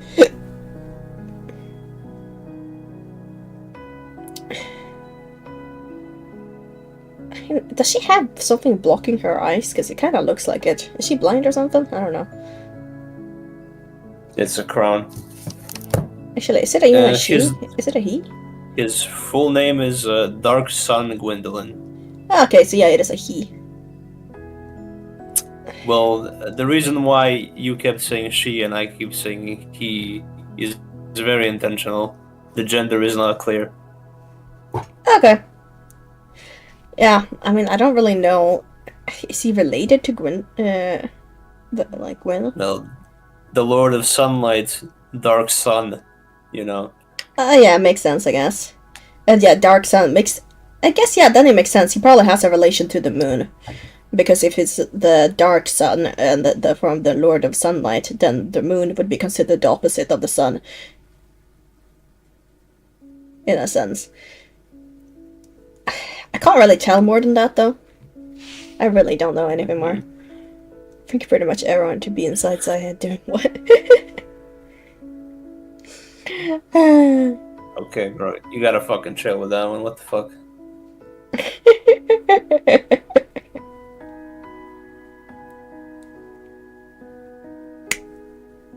Okay, tell me lore. So this is the Dark Sun Gwendolyn, who had an affinity for the moon. So he was raised as a daughter, basically. Bruh.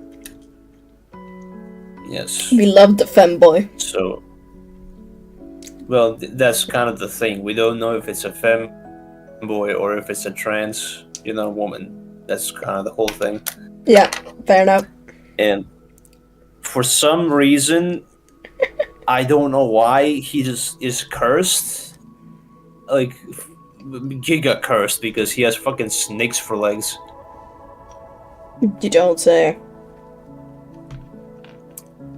But he runs Anne Orlando, basically, because, all the other gods left completely, just abandoned the world.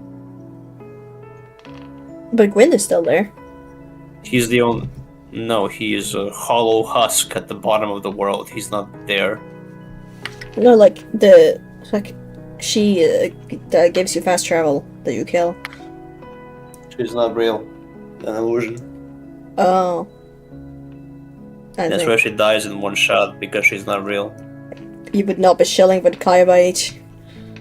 In my head right now, the ones that would be shilling with is the F1 people. Good luck with that. He knows illusions, obviously. But more than that, it's like super illusions.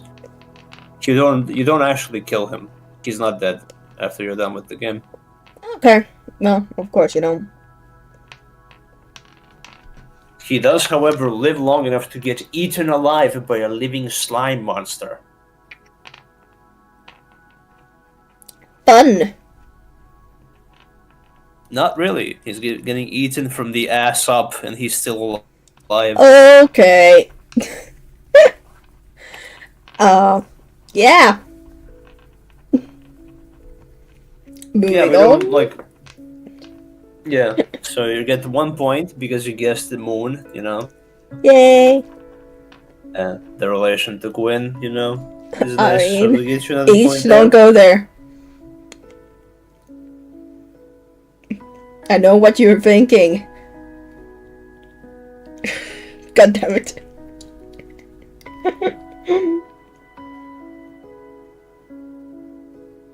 Just say the word and he's out of this bitch. Nope, next boss. I'm just saying. Alright. Gotta get extra spicy with this one. This one. Yeah, it's the one that some people consider hot. Are you not one of those people? I don't know what you think about this girl. Because she is, The Chaos Witch Quelaag. yeah. That.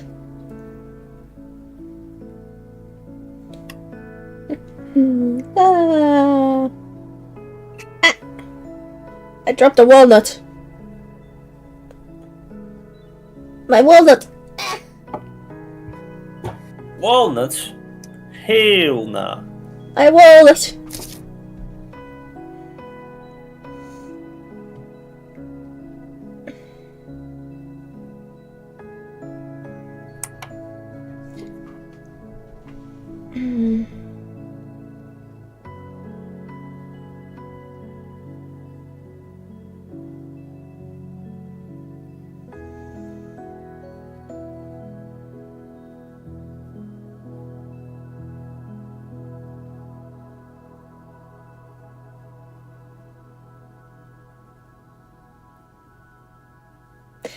Yeah, I don't really know what to think about this weird ass thing. Weird ass thing. I mean, Well, she's we're a getting witch, close right? to the end. Yes, Chaos Witch Quelaag. So then, because of that, she's definitely related to the other witch, the one that made was it Isalith? Maybe she's one of her Ritual daughters. Isolate. Yes, she is. Hey. So she didn't become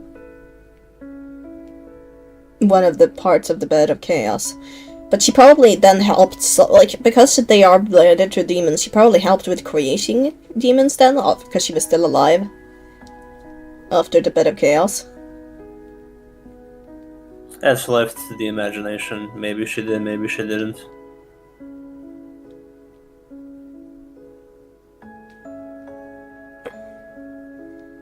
I wonder if, like, they're two different entities that got fused together or something.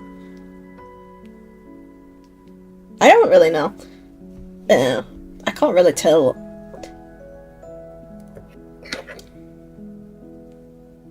Yeah, I don't know.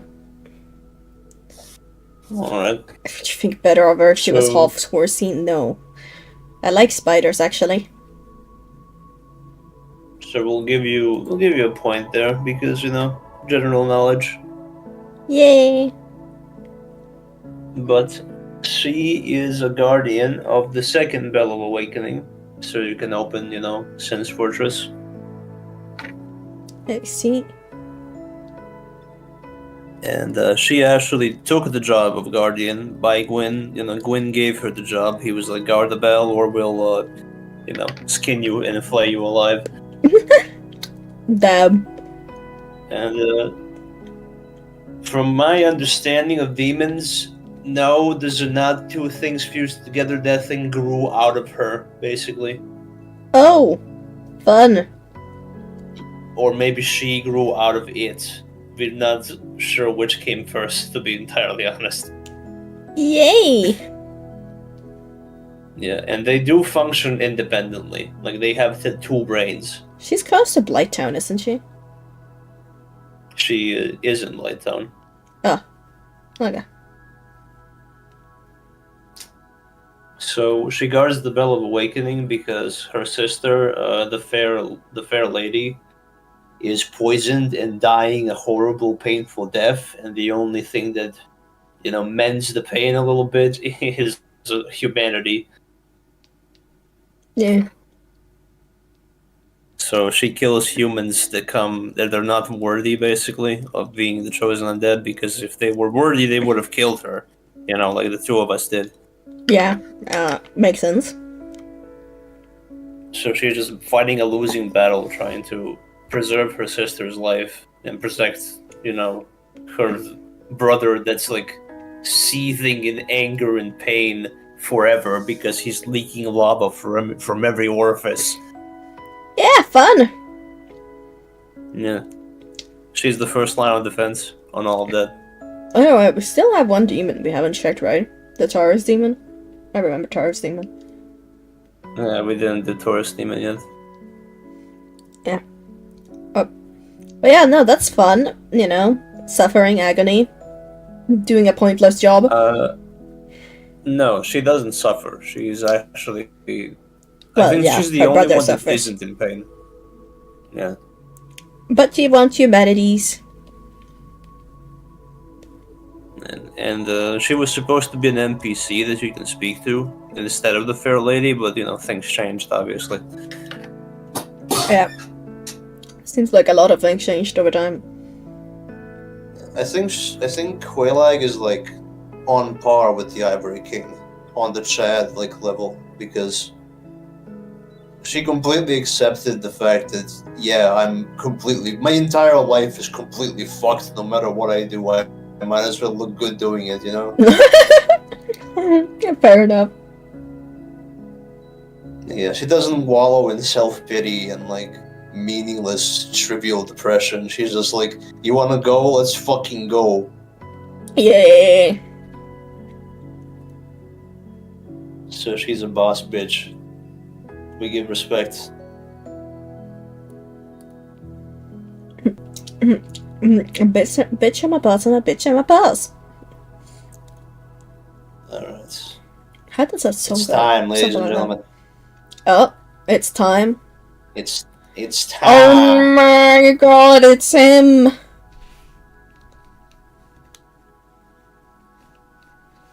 The It man is that him. started it all. Did he start it all?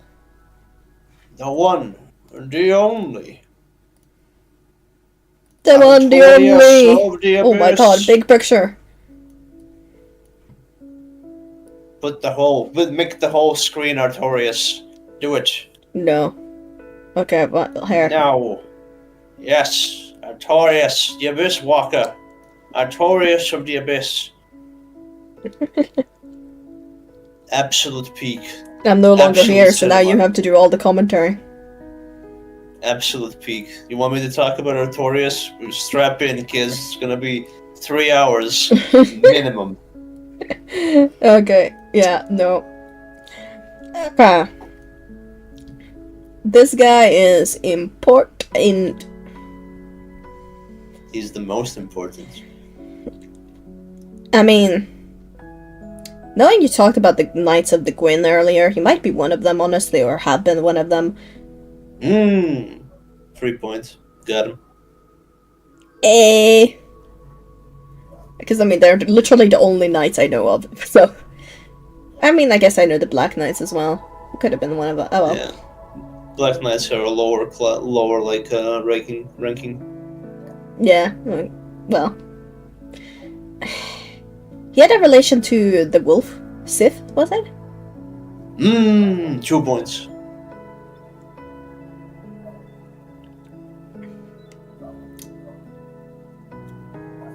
I don't know why I thought. Yeah, I think you must have said something about that.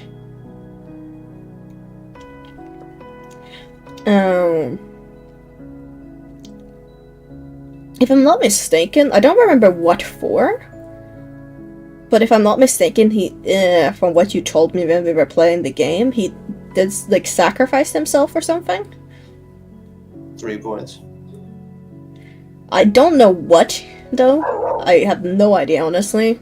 Probably something relating to the fire, because the fire is so prevalent and such a big deal. Nah. Unfortunately, no. Yeah, okay, I don't know then. I have no idea what he... could have possibly...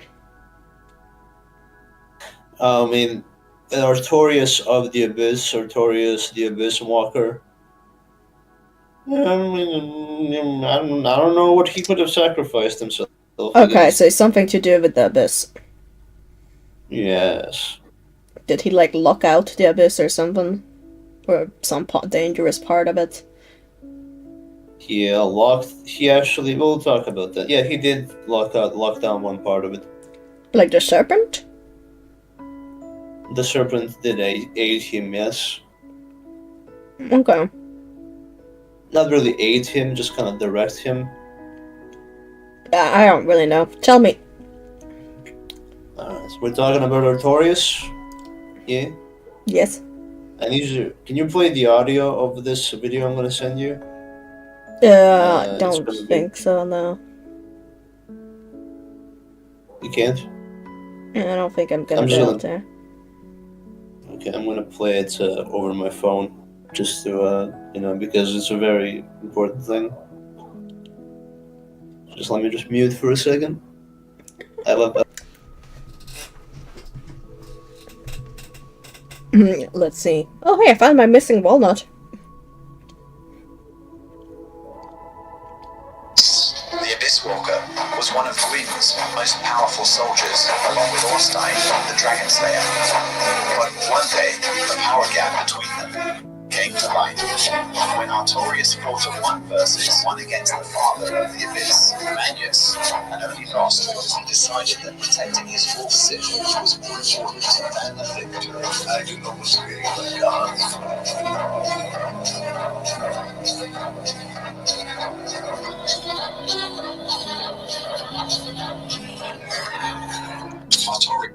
Did you catch that? Most of it, I think. Right. So, Artorias, the fucking Abyss Walker, ladies and gentlemen, this man right here is the only reason the Souls games look the way they do these days. Okay. Yes, his story started small, as all good stories do, you see. For Mr. Artorias was a lowly Silver Knight in the Age of Dragons, fighting his way through, battling till the end, as every good soldier would. With him was an order of assassins, all female. There's Silver Knights and there's the assassins. It's a whole thing. It's like orders. The assassin's name was Sif. Sif rivaled even the Princess of Sunlight in beauty, but she was forced, into warfare because we can't have that, can we? Artorias was among the weaker Silver Knights, so he wasn't really able to keep track with the rest. So one day, Sif, being the pure soul that she was, had to sacrifice herself to save his life. No. And that's why he has that little, that little thing on his head. That's Sif's hair.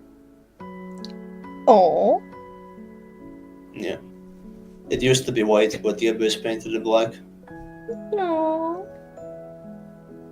So Artorias pursued power, but there wasn't much power to find. So he made a pact with the wolves, where he found a little cub, Grey Wolf Sif. Grey Wolf Sif. Yes, he drank the wolf blood and became one of the strongest knights of Gwyn. One of the strongest knights of Gwyn. Yes, one of the four. With, you heard the short. Yeah. So then he had to do the thing, fight the dragons, serve Gwyn, and then New Londo got infested with the Abyss, so they sent Artorias first. And Artorias made a pact with that big snake guy so that he could walk the Abyss. Covenant of Artorias. The ring, basically. Okay. He fought the Abyss for a little bit. He figured that, he can't beat it. There's too much of it. So he flooded the whole city. And he got out of that part of the place. Well, that's certainly one way to stop things. Yeah, and then in Ulasil, they fought with the Abyss some more, so he had to fight the father of the Abyss 1v1. Yeah, that probably didn't end well. Well, as you heard, he would have won, but he had to leave his shield with Sif to protect her, because his arm got broken on the way to Manus. He didn't even break his arm against Manus. Damn. So that's kind of the thing. We don't actually know if he fought Manus necessarily. It's implied that he did, but I don't think he did. I think he got corrupted on the way there because Sif kind of slowed him down too much. Damn. Yeah. He has cut dialogue where he like begs you to stay away, and then he just, crashes the fuck out. Yo, Artorias. He And then you didn't kill wanna him. harm us. Broken arm, severe schizophrenia. He's actually left-handed. He's fighting you with his lesser arm. So he's technically nerfed. So, what do you mean technically? You're fighting him at like 10%. We could never beat the real him. Well, yeah, probably not. He can also roll, so it's implied that he was also a candidate to be, the main character, basically. Damn. Any questions? I think you covered it pretty well. I might have to Yeah. look into his lore deeper later as well. Well, speaking of diving into his lore deeper, because there's more to this guy. Here you go. We're going into Sith. The dog. The dog! The doggy. The dog that I loved, that the I hated, doggy. that I had to kill, and that we also rescued when we went back in time to that thingy. And I hated it all because I had to kill. Yeah. Sith. I love you. Big doggo. The big dog. The big doggo. I love you.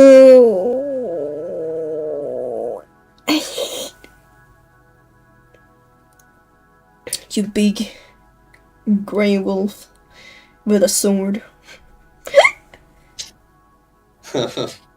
Since I just told the entire story of Artorias, would you like to add something? I mean, you already told me about Sif rescued Artorias once, and then the owing the shield and all of that, and yeah.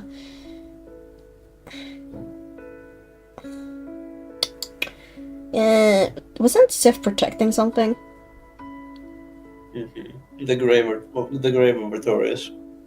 Oh. What a cute little cup. Shush you.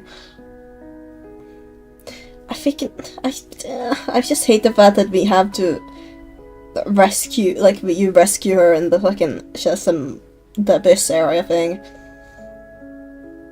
I'm gonna give you 3 free points because you killed the doggo. And the fact that you get a different cutscene as well when if you rescued Sif first, Yeah, that's why people like Dark Souls, man. I don't get why you have to kill her. Well, I'm gonna explain it to you now, alright? Yes. Alright, so that big grave in the middle that she's standing on is Artorias' grave. That,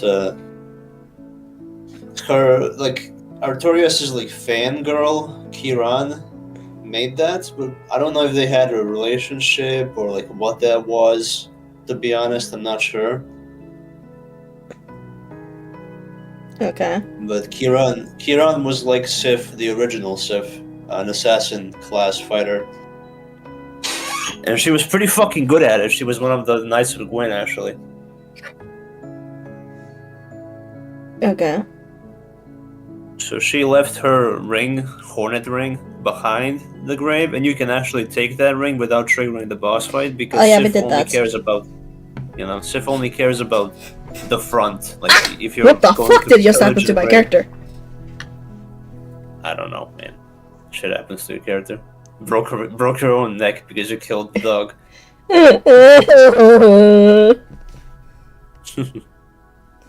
Anyway, she protects the grave, but she has the Covenant of Artorias on her for some reason. Maybe she ate it or something. Yes. So the in-law reason why you have to kill her is so you can traverse the abyss, because if you don't have the ring, you just instantly die if you touch the abyss. And she didn't want to give it to us. Well, that's kind of the thing. We don't know if she was consciously defending it, because like it spawns when you kill her. It does. You don't pick it up. Yeah, I know. But it makes you So wonder. maybe she just pulled up on you because you want to grave rob. You're gonna grave rob this fucking thief. But how would she even know that we were there to grave rob or anything like that? I mean, she's an animal. She's protecting her territory. She doesn't know anything. Wait, fair enough. Still saddens me. Yeah. And the wolf blood is why she grew so big. The great grey wolf, Sif. Yeah, Shadow is an encyclopedia of Dark Soul, yes. It's a kind of mystical force, basically, that's like making her more powerful. I see. It's also giga cursed. I see. But it's a tale for a different time. Anyway, that should be all the lore for Sif that we don't know already. Yeah. Would you like to ask me something? I just feel sad every time I look at Sif. Could we not have just been friends? No friends in Dark Souls, sorry. Why? No friends for you. Alright, here's a better one to make you feel better. One that will make me feel better? The fuck are you? Big Bombo. I don't remember this guy. Skeletor!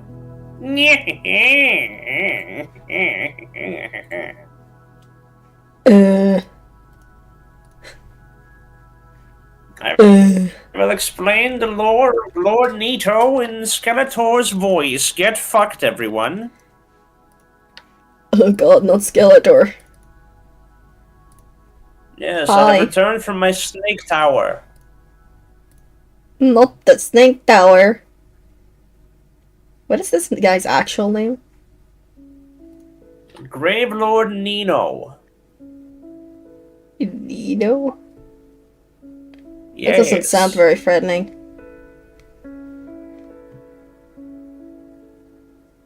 Also, you look kind of emphasis is on the stupid. Grave Lord part.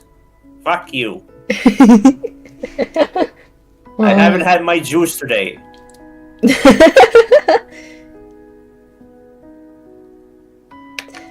He's probably one of the 4 big boys, right? Yeah, he is. I remember that. Yes, he is. What's it called? Like Lord Souls, right? I think. Yeah, they are called that, yeah.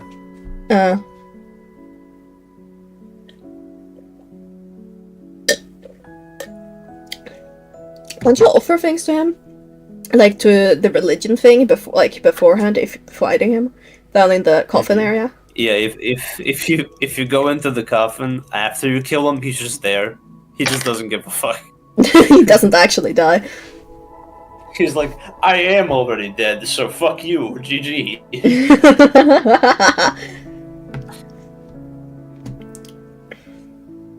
I mean, considering he's one of the lords, he was probably been around for a while. I'm guessing he was probably there during the fucking Dragon God War thing. Yeah, he was there from minute 1, yeah. Yeah, maybe. I don't think he would have fought on the side of the dragons, so I'm guessing he fought against the dragons.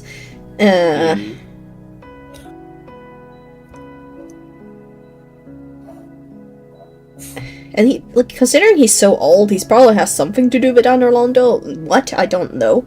But he probably has something to do with it. He's an ally.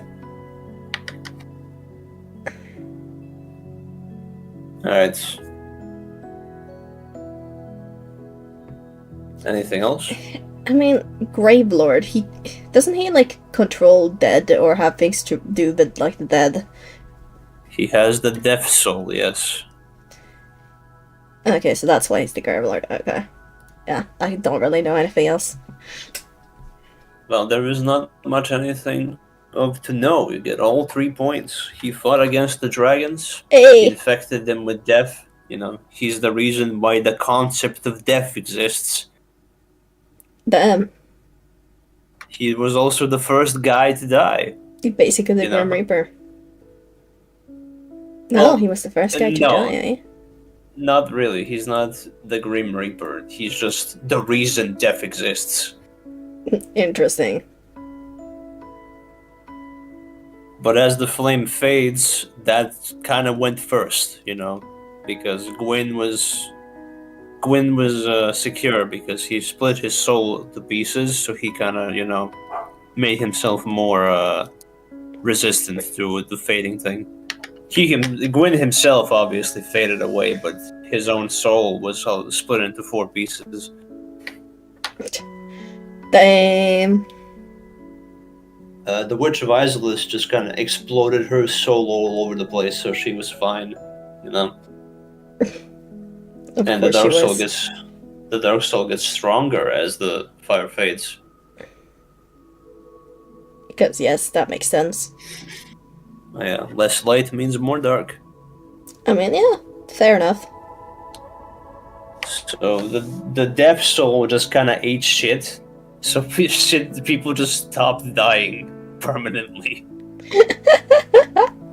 When you rekindle the flame, Milfonitos establish themselves. There's Milfonitos and Finitos. Those are like the guardians of death, the worshippers of death. This lore is confusing. That's Dark Souls for you. Yeah, I'm adding some Dark Souls 2 in there as well. Ah, yes. But by Dark Souls 3, the concept of death is no longer a thing for anyone or anything. It's just, yeah, fuck it, we're all alive at all times. I mean, it makes this honestly. It reminds me a little of the Elden Ring things about the runes, the great runes and such, and the death marks that could kill the gods. Like it reminds me a bit there, so it feels like inspiration from the older Dark Souls games, like between them. But they were making the Elden Rings, which makes sense because it's still a Dark Souls game-ish. Yep. But yes. So it's basically when you kill Nito, you can't kill him, he's already dead. So like you take on his soul. So the first thing that comes back is the ability to die when you rekindle the first flame.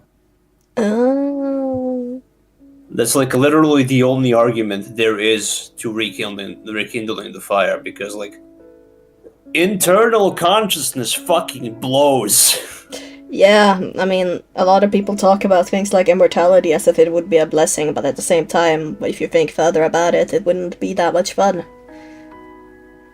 Yeah, there's an NPC in the game who doesn't have a tongue, because she's a firekeeper. And firekeepers have to be brutally mutilated because they were female, I guess. Bruh. Yeah. Someone locked her, they locked her under her bonfire, they broke her legs, and cut out her tongue because she would be in too much pain if we didn't. Bruh. So there's an NPC that kills that firekeeper. So when you reclaim her, firekeeper's soul and put it back in, she revives because people can't die in this universe. The first thing out of her mouth is please rekindle the fire so I can finally fucking die. Yeah, makes sense. And honestly, that's the only argument that can be made to rekindling the fire, because all it really does is just continuously extends the cycle. Yeah, nothing will ever really change if there's not death and new generations. Yeah. So you have to, but if you rekindle it and you don't let it fade away, the whole universe collapses in on itself like a black hole, because the energy, deficit is too heavy. But that's more cosmic and meaningless. So yeah, Nito's the safeguard of a reality not collapsing, which makes him the least important and most important, because like nobody really cares about Nito. No one knows much about him because he's just the first guy that ever fucking died. You know what I mean? Yeah, but that's interesting in itself. Yeah. All right. Any questions about Mr. Nito? Not really. All right. Let's do a guy that we defeated in one hit. Oh. Did we? The fuck? Yeah. I don't even remember. Oh, Nito makes Nobody no does. sense. I don't think it's Not a spelled that soul. way, but yeah. Not a soul remembers this guy. No one remember them.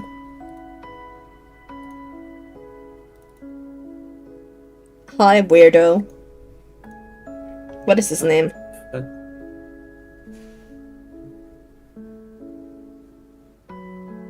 Oh, him? Pinwheel. What? Pinwheel. That's his name. Pinwheel? Oh yeah, he's the guy Yeah. that span. I remember him now. Didn't you? Wasn't he also? Yeah, he was in like a grave area. Yeah, he's before Nito. Well, he's probably related to the Nito in some way then, like maybe a servant or something of Nito.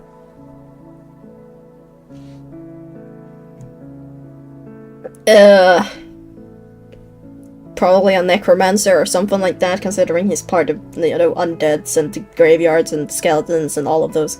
But Yeah. uh,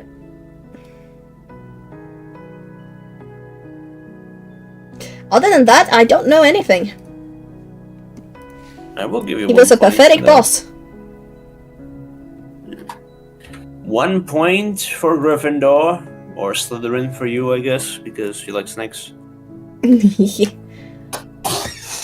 So Pinwheel I mean, my actually favorite has house is either Slytherin or Ravenclaw.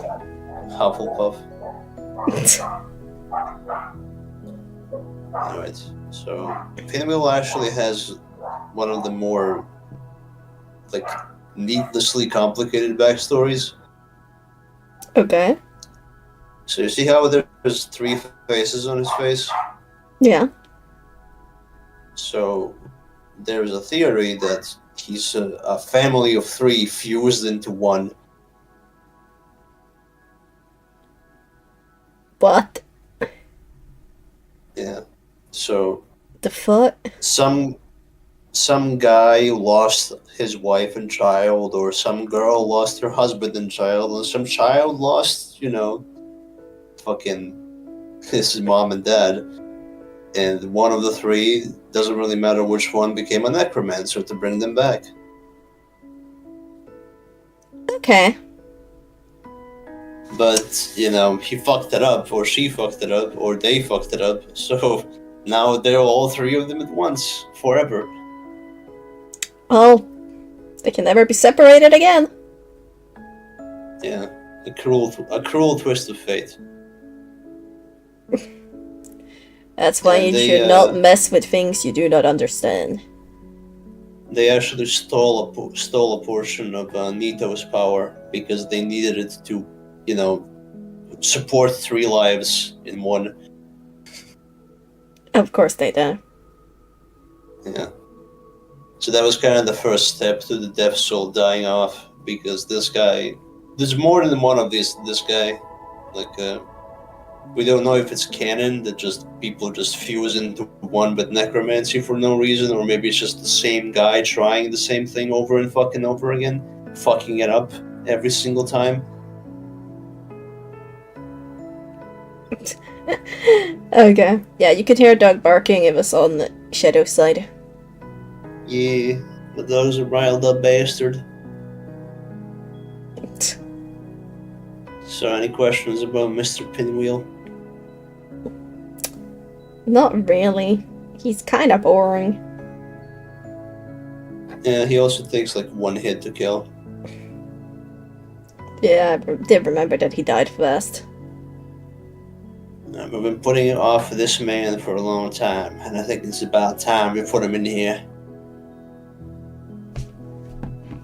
Who are we talking about? Oh, the Taurus demon.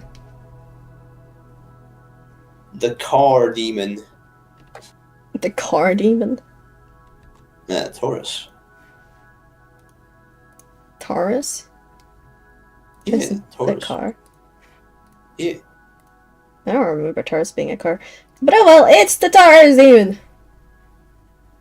The all-powerful Taurus demon, the demon of the Taurus. Taurus! There's more than one though, there's actually a lot of them. Yes, but this one is the particular one that is the most powerful of all. The most powerful Taurus demon of them all. That's entirely bullshit, by the way. They're all the same. Are they? Yeah. So, what's riveting writing do you have in your enigmatic mind for Mr. Taurus Demon? Good question. He's probably also one of the weaker demons, honestly. Yep. And we already know he's related to the Bed of Chaos spawned from it, because that's like all of the demons.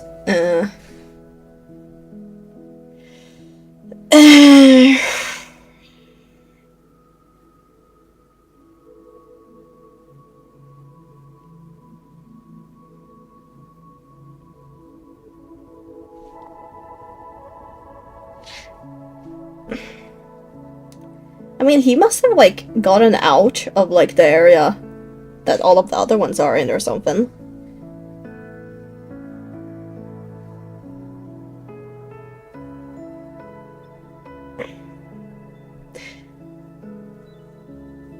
Because, you know, there's the ancient area. Lost Isolate? Is that what it's called? Yeah, I guess so. Yeah, because that's where the other ones are, right? Down in the fiery area. Yeah, so he must have, like, I don't know, like, escaped or gotten out of there somehow. It's quite the fucking road to tread, I'll give him that much. Yeah. I don't know. I don't know about this guy. Well, lucky for you, this is a 3-point round, because this guy has no lore at all. He's just a fucking guy. Really? Yes. How did he get there? I don't know. Why is he here? Who gives a shit? Why does he try to stop you, even though he could have just let you slide? Well, maybe he had a death wish. I don't fucking know. Like, nobody, and I mean nobody cares. Nobody cares. Vati Vidya himself doesn't give a flying shit about this guy. And it's his whole job. That's his entire livelihood. He's just there. Lore. Yeah. For seemingly no purpose whatsoever. He's just there to be there. There's no more reason needed. Because think about it this way. He had to go from Lost Isolith, through Quailag's Domain, through Blighttown, through the Valley of Drakes, probably. Maybe not, because he doesn't have the Master Key, so he can't get through that, area.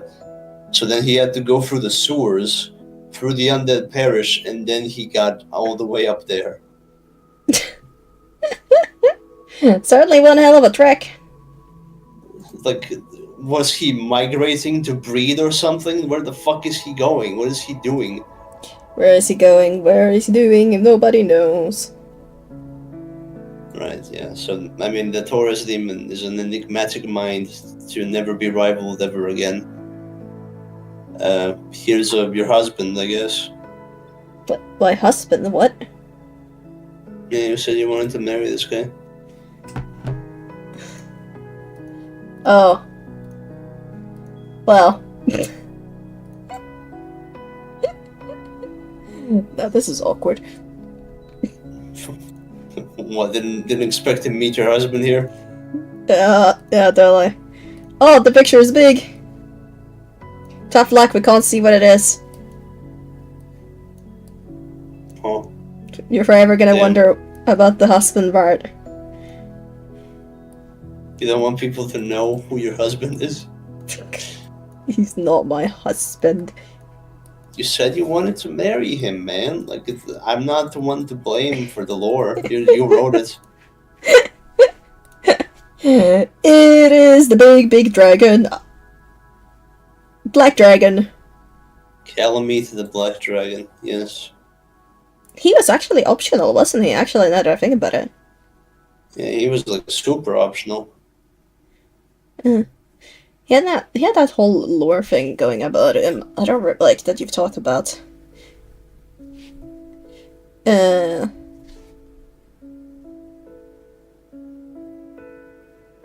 wasn't he not like an archdragon himself, but like descended of them or something? No, he's a full-blooded ancient dragon. Okay. But he is unique because he only has one eye for one reason. No, he has 3 eyes. You just can't see the other 2. Okay, well that's still unique.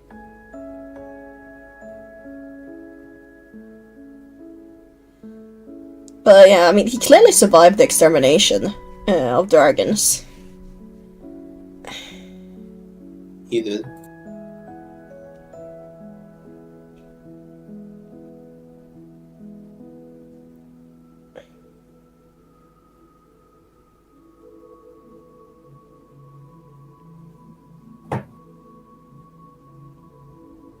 I really don't know much about him when I think about it.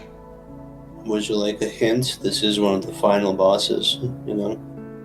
Well, yeah.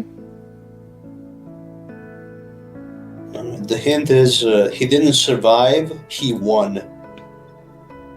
He didn't survive shit, he ran the fate and he came up victorious. Damn. Yeah. Well, Calamite squared up against Dan Orlando, like the whole thing, and he was like, come try me, bro. And they tried him and they couldn't beat him. and then we beat him because logic. Well, yeah, because you're the chosen undead, you know.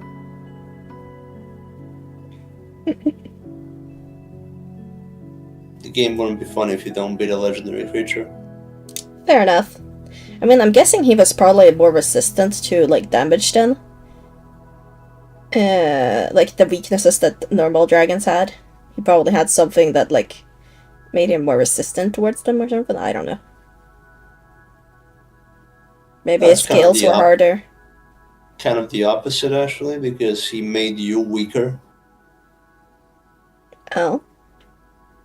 Yeah, the eye applies a debuff, which provides a double damage. So he did double damage against enemies. I see. So it kind of goes in reverse, basically.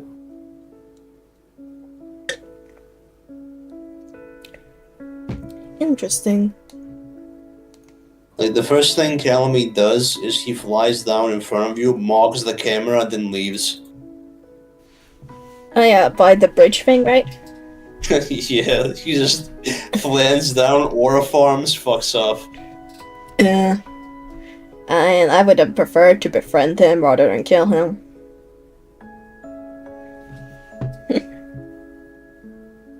Yeah, you would, wouldn't you, you horny fucker? That's not why, it's just cool to be friends with dragons. Yeah. You and your scaly nature. I'm a basilisk, it's natural for me to be friendly with dragons. We're both reptiles. Yes, indeed.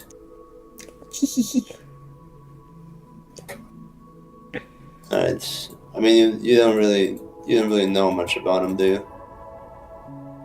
No. Okay, so unfortunately, no points for you this time. Because you didn't really say anything, really. Do you Not agree really. with that? I do agree with that. Alright, so Calamite's lore is mostly that he, he fought in the war, obviously, because he was a dragon, and there was a war on dragons at the time. I really should have said that. I mean, it's kind of obvious. I think my brain is starting to get tired. There's just like a general thing to set the mood of the story. Yeah. So Calamit's entire personality is just that thing that he did. Like, he just aura farms nonstop for no reason. He's an aura farmer. Woo! Yeah. There's like a fan comic where he converts the firstborn son of Lord Gwyn to join the dragons. Probably not canon, still in character for Calamite to aura farm, like that. Maybe we can just say that it's canon just for this stream, Yes, for this stream, yeah. And fellow aura farmer Goff, one of the last, 4 Knights of Gwyn, was like, he basically states that the entirety of Anor Londo pulled up on Calamite. They couldn't do shit to him. Maybe Goff is just gassing him up for gassing up's sake, but I don't think the man's blind. I don't think he would. I mean, at the same time, one arrow was enough to bring him to the ground. Yeah, because it was fired by Hawkeye fucking Goff. That man's a legend. Fair enough. Like, that's like saying, oh, you got killed by Mike Tyson, okay? Your point? And plus, it didn't really affect him as much as it looks like. It just brought him down so you could, have a chance at fighting him. He recovered almost immediately. There's not even the arrow anywhere. He just, ripped it out and kept aura farming. Yeah, fair enough. Gotta keep on aura farming.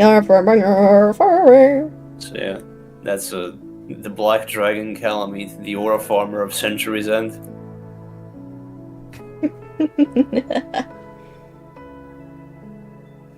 He is cool. I like him. Yeah, you made that very clear. Shush you. Here's the final boss of Dark Souls 1. Alright, the true final boss. Oh god, no! No! Not the trauma! Not even Calamite dares fight this fucking creature. The trauma of the moonlight butterflies. Yes, the laggiest boss in Souls history. And is he wedding to the dragon? Shush, there's not gonna be any wedding. He's dead. Yeah, we killed him. Sadly. So look at that. It slipped out eventually. We all knew. Yes.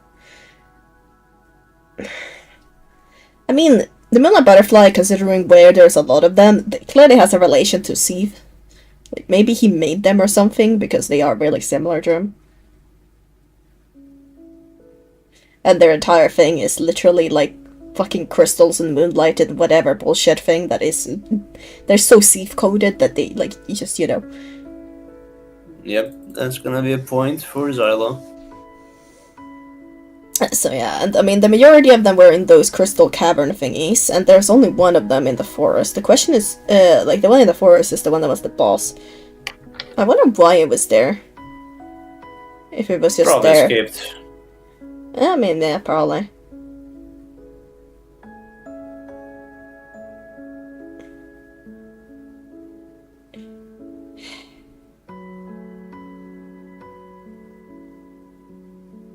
I really don't know anything else about them. Well, you said that they were made by Seath, Well, yeah. That's about all there is to them, so... Gonna be 3 points. Actually, 2 points, because, they're all women. Again, I know, shocker. Madness. Right, just fuck it. Again, all of them are female. For some reason. For some reason. We don't know why, but they all are. Yeah. Something something medieval times, something something abuse of women. Ay. And they're also a Berserk reference because there's a demon lord from Berserk that was a butterfly that got split in half. Hee hee hee ha.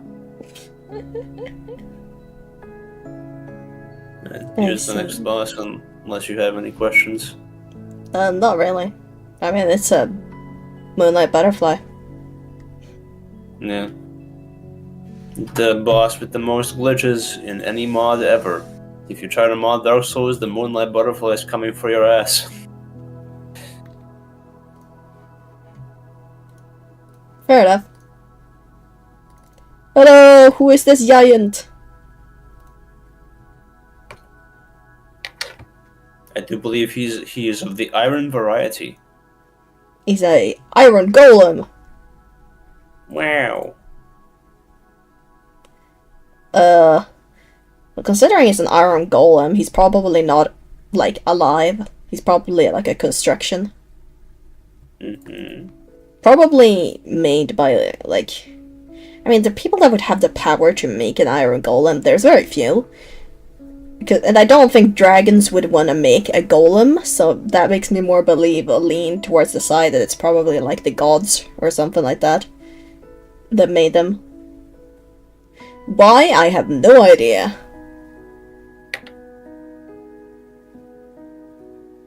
Well, again, you're almost, entirely on the money. Yeah, Just didn't know why they made him. Yeah, I have no idea why. What their purpose is or anything. Well, the Iron Golem, yes, isn't alive. It was made by the gods, so there's gonna be 2 points. But he was made to guard Anne Orlando, in Sense Fortress. So you have to go through him to get to Sense Fortress. I see. That's really much everything to him, really. There's not much to it other than that. I see. Yeah. Would you like to ask something about this fuckboy? What does he guard? Like, what does he guard He in guards Anne Orlando. Oh. Just in general? No. Yeah, you have to beat him to get to Anne Orlando. Huh. Why? Because that's a test for you. If you can beat him, you're strong enough to get to Anne Orlando. Interesting. Yeah, there's about 16 tests. The gargoyles are a test. The Chaos Witch Coilag is a test. The Iron Golem is a test. Fucking Ornstein and Smo test. Bruh, gotta test us constantly. Yep. So that is what he is guarding, more or less. Alright.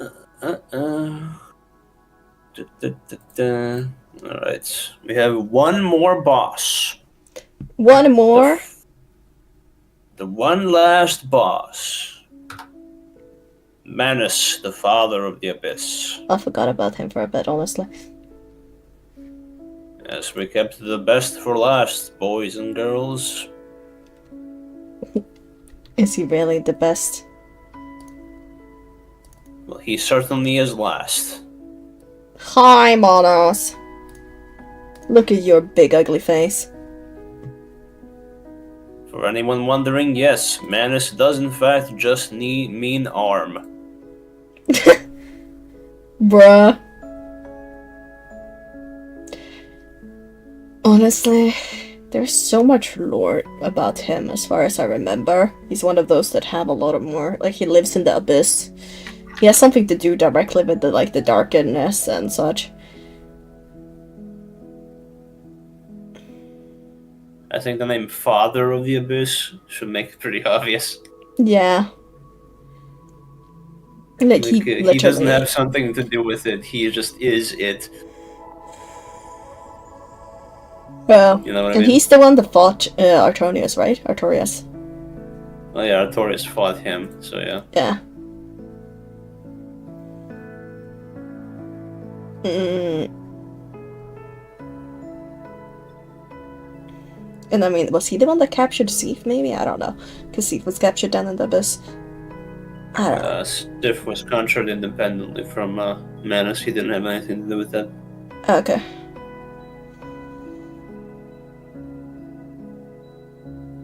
I have no idea, honestly. Yeah, I figured. His lore isn't very obvious. Well, Alright, so this is gonna be another tangent like Artorias was. Since this guy's kind of important. okay, go ahead. Alright, so way back in the day, there was the Furtive Pygmy, there was Gwyn, Lord of Sunlight, and there was Nito and the Witch of Izalith, right? Mm-hmm. Well, you might have noticed that the Furtive Pygmy, I didn't really go into detail on what that was. Because we don't know what that is. It could be Manus, the father of the abyss. That would make sense, right?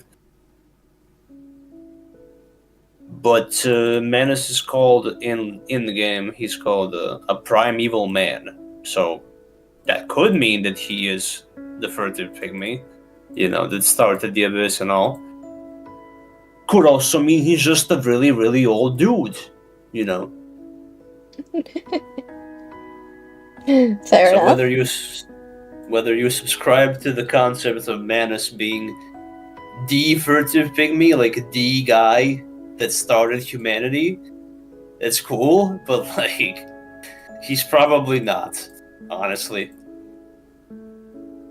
Again, I know I'm a blasphemer if I say that, in the Souls community, but like he's probably not, and it's kind of stupid that people think that, because like why would he care? Why would he rise from the grave for something as trivial as a pendant? Which is how you trigger, his boss fight. You need to have that pendant so you can go into the DLC. Which, of course, Sif was like, "Oh, let me steal this ancient relic from a random guy I don't know." Because Sif is a fucking genius, apparently. Yep, sounds like Sif. Yeah. So you take his pendant in the future so you can get into the past, so you can fight him. Which he physically takes you to the past, so he is extremely powerful. He can literally rip apart time. Yeah. Powerful indeed. So that is like another argument for him being the first human, like Nito is the first dead guy, shit like that. I see. So yes, on a technicality, he could be the first guy to ever be born. Probably not again, but I can't say that I know that. So there's this whole city of pygmy lords. Pygmies are like humans, but humans with extra steps, basically. Uh-huh. And Gwyn was like, "Hey, pygmies are kind of fucking, pretty strong actually, low-key, so we should probably keep them." So he has his daughter, Filianor, which is a completely separate character that you don't interact with until Dark Souls 3. Put them in an eternal slumber state, more or less. Like he freezes them in time with Filianor's powers. But people can just leave that place. It's very vague and stupid. And Manus left that place, which was time locked somehow. He just decided to leave. Maybe that's where his time powers came from. You know what I mean? Yeah. And then eventually he ended up dying in Ulasil, which is the home of sorceries, illusions specifically. He died there, and then the Ulasilians just either forgot that he was there and fucked with him, or deliberately fucked with him because the big snake told them to. Which neither is very smart, but shit happens. Yeah. Just tell me when I start boring you. No, I'm listening. It's interesting. Right, so this guy died when dying was still possible, because we need to consider that as a thing. He died with his pendant on him, presumably. And the fuckwits in fucking Wishlist was like, let me steal this from this corpse. Because fuck you, I guess. I don't know, man. It's just Dark Souls lore. What do I tell you? Ay. So Manus was obviously pissed that people first of all fucked with his corpse. Why did you do that? How dare And they? that they stole his only possession that he cared about in this world. Yeah, I think most people would be angry. Yeah. So he, rose back from the dead so he can beat their asses. And then he fought Artorias because he was kind of a brainless, thing at that point. There's more lore. I can keep going, by the way. There's I'm not done, but I'm just I checking think in general. the amount of lore you could talk about when it comes to Dark Souls in general is probably a lot more. Yeah. I don't. However, it's not very clear if he's the reason why there's Abyss in New Londo, because maybe not, because that's a separate thing. But why would there be a separate thing? It's the timeline kind of gets fucked because Ulasil was where Artorias died because you killed him, but Artorias has to get to Ulasil, New Londo, so he could seal it there. Nice. So Abyss can't spawn without Manus, or maybe it can. We don't know. Nobody knows, more or less. Like that question, what came first, the chicken or the egg? Yeah, except we know what came first. We just don't know what the fuck is going on with the chicken. There's no question. It's just why? What the fuck? Why are you making it needlessly? Why did you make it needlessly complicated? The fuck is? What are you doing? Yeah.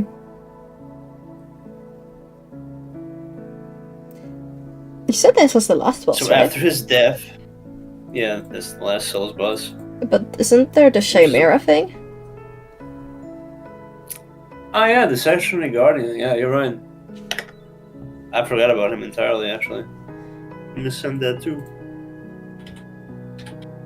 Right now? I mean, look, finish this guy first. Oh, you want to hear all of it? Okay. Tell me more. Okay. So when we kill him, if we kill him, it doesn't really matter. The timeline's fucked. He splits into 4 pieces. 4 daughters of the Abyss, which is Nashandra, fucking... It's all on Dra. It ends with Dra every time, so I forgot all their names, so they're all the same. They represent his emotions, like fear, his desire to get his pendant back in the shape of power. They desire power, Nashandra. His jealousy and his general desire to be loved, things like that. Yeah.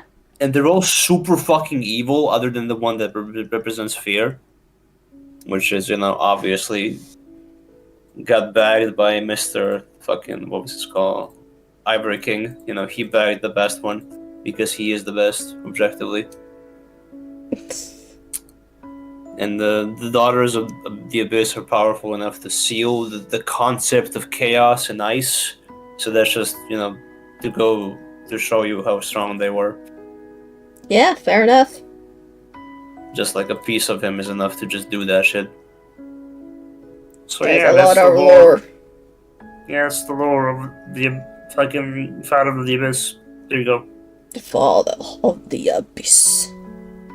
Yeah. Calamity could beat him though. Easily. Could No be problem. Yeah, easily. Easy W. Okay, last boss now. For reals. Yeah. Yes, the final boss of Dark Souls 1 for real this time, because I forgot the Sanctuary Guardian fucking existed. Because he's not that special. Did I give you points for Manus? I completely forgot. I don't think you guessed anything about Manus, right? Not Yeah, you didn't really. guess I mean, anything. I said that he was related to the abyss, but other than that, no. I mean, yeah, the father of the Abyss is related to the Abyss. I know, shocking revelation there. I know, right? And I said he fought Artorias, but that you also technically told that earlier. Well, yeah, I mean, that's kind of, you gotta do these bosses in an order. Then the lore kind of reveals itself, basically. Yeah.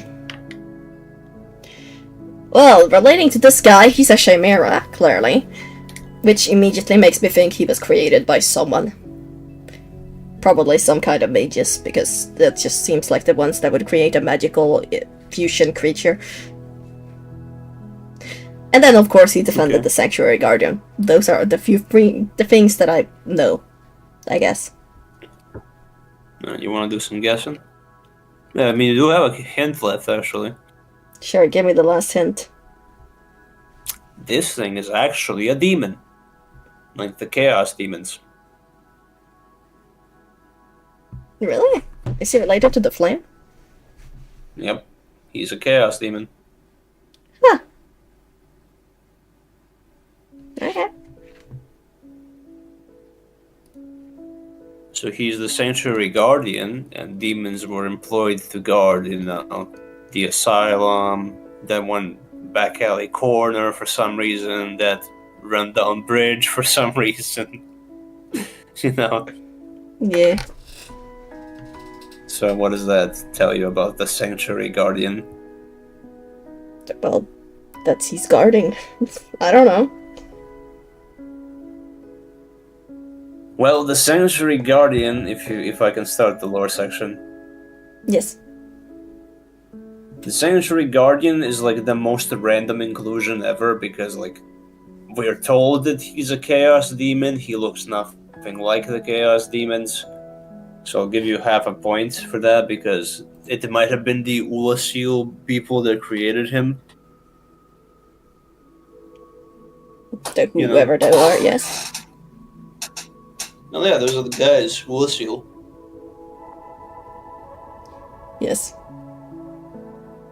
So like, he shoots lightning. So no other Chaos Demon shoots lightning, so he might have been manufactured by the Ulasil people. Maybe they did experiments on the demons or something. Because those guys are actually mentally ill. Like, the guys from Ulasil are completely fucking insane. I see. But like, again, like, there's like no lore at all for this guy. He's just kind of there.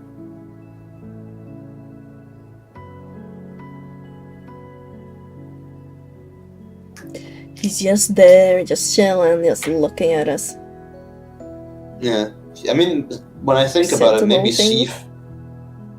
Yeah, he is kind of guarding. Yeah. And if you beat the DLC and go back to his boss arena, you can fight 3 of them at once. I mean, maybe we did that. Did we? The what? Exactly? When you beat the DLC and you go back into his boss arena, you can fight like 2 of them or 3 of them. I forget how many.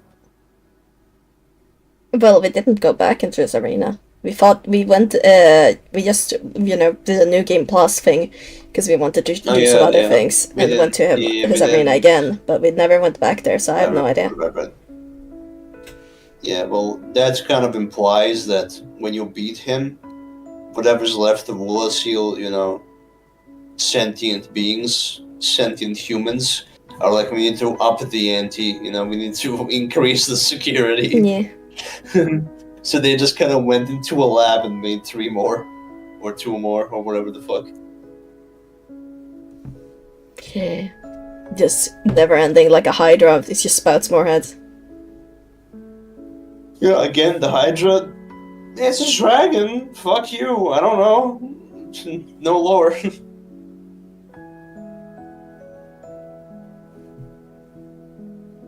So, with that, we conclude the Souls series. The Souls of the One Souls. There's only one soul. The only soul. That's the lore. That's the lore. There's only Yeah. soul. We send off Dark Souls 1 with some lore. Yeah. And that's good because it ties it all better together. So now you should know the story, you know. What do you think? It's interesting, I like it. And like you said, we're gonna have to do it for Dark Souls 2 because we don't want to do Dark Souls 2 because you say it's shit. Yeah, But we can go for the lore. We can go for the lore though. So the we'll lore do is about this. the only relevant thing about it, yeah. We'll do this as well. Dark Souls 2 lore stream sometime. Because that's about the only things my computer can handle right now. Yeah. Yay! I mean, we're not gonna play Demon Souls, I don't think, so we can do a Demon Souls lore rundown if you want. Yeah, right. I can't wait to talk about the big spider and the big iron guy with a shield. And I mean, hey, we could technically talk Bloodborne as well.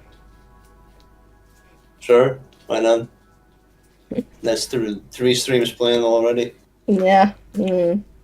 So much chaos. Yes, I can't wait to explore the intricate lore of the Penetrator. Did I hear Bloodborne? Yes, we'll go for the lore of Bloodborne one day as well. Because we're probably not going to end up playing it. Well, hey, and then we can go into Elden Ring lore, which I actually know some things about, even though it's been a while now. Oh my god, no, I don't want to do that. It's gonna be like 5 hours. Fuck. Probably longer than that, considering how much. I mean, we could just do one for like, you know, if we did that, it would be more of a selected thing, like selecting which, like 5 bosses each or something that we think are interesting or something, you know. It would be something more like along such lines. Okay, so you want me to go... So this was stolen from Dark Souls 1, this was stolen from Dark Souls 2, this was stolen from Demon Souls, that's from Kingsfield over there. That's Armored Core, so we're not gonna Doesn't even have to be bosses though, it could also be interesting characters. Because, I mean, Rania is not a boss, and I love her. Well, Ronnie is just a fucking... what was her name? Yuria. Yeah, the witch Yuria. Okay, yeah. So next up is Code Vein? Bro, what? Code Vein? Girl said kind of like she knows who Yuria is. Yes. Totally. Ronnie is a reference to Yuria. Like, I can go on forever. Like, you can name any character and I love it. I like, oh, that's this guy, that's that guy. I just don't like Elden Ring very much. There's nothing creative about it, honestly. I like Elden Ring, but yeah. Yeah, it's your first Souls game. You have to like it. Fair enough. You don't have a choice in the matter. I mean, I like the... To me, Elden Ring, at least when I've been playing Dark Souls things, like, it's smoother, and I like the combat and the such more, definitely. Yeah, there's like 6 extra steps. I mean, they're not really that, like, hard, though, for me, at least, because, I mean, I guess that's also, like, because that's a thing that I've been talking about when it comes to people that game a lot, or don't game, or, like, only game a little. Because to me, the like amount of controls in Elden Ring, because you mentioned like, oh, you think like that there was a lot of controls, and to me, I'm like, huh, it feels like a normal amount of controls.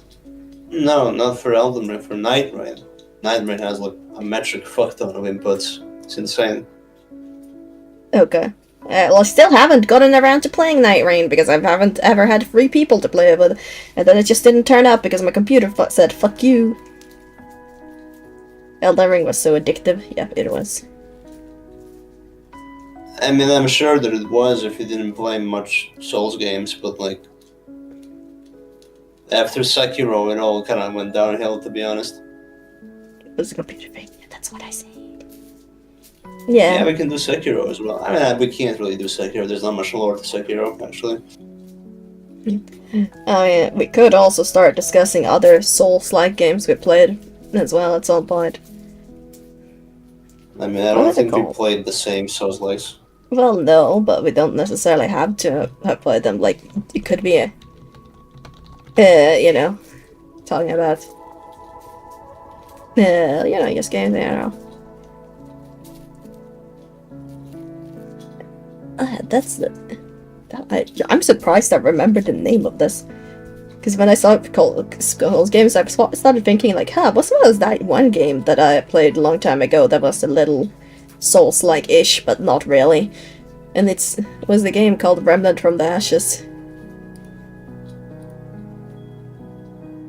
But it's with guns. But I remember it was hard because that, like, at least some of the bosses was fucking pain. Oof. I'm not gonna lie to you, I'm a bit tired now. So am I talked a lot. The doubles mode, didn't they? Night Rain or whatever they were called? Oh, well. Still haven't gotten around to it because computer says, ha ha ha ha ha ha. Mm-hmm. But yeah. That is gonna have to be it for today. Because, yeah, like Shadow here said, he's tired. And I'm tired as well. We yawned at the same time. Yeah, damn. Double yawn. Jinx yawn. I don't think But that's how yeah. yawns work. The fuck was that? Fanboy edits on Instagram. Okay. Sai needs to organize our wedding to the dragon. Uh-huh, yeah, totally. Hey, Calamine Yeah, is awesome, okay? We already had two, you know, weddings. I can make another one. Your next character can marry a black dragon with a mysterious third eye. He constantly mouths the camera every time he's on In screen. D&D, yeah. I mean, I wouldn't be opposed. Guys, I think she said yes.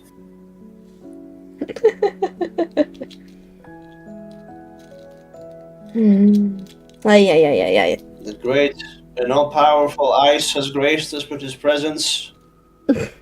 Yeah, that was a while ago. But also now. Again. Hi, Ice.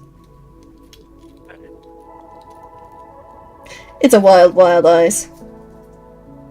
Still working on the text adventure thing? Ooh. Ooh. How interesting. That thing has been in the works for like 6 months at this point.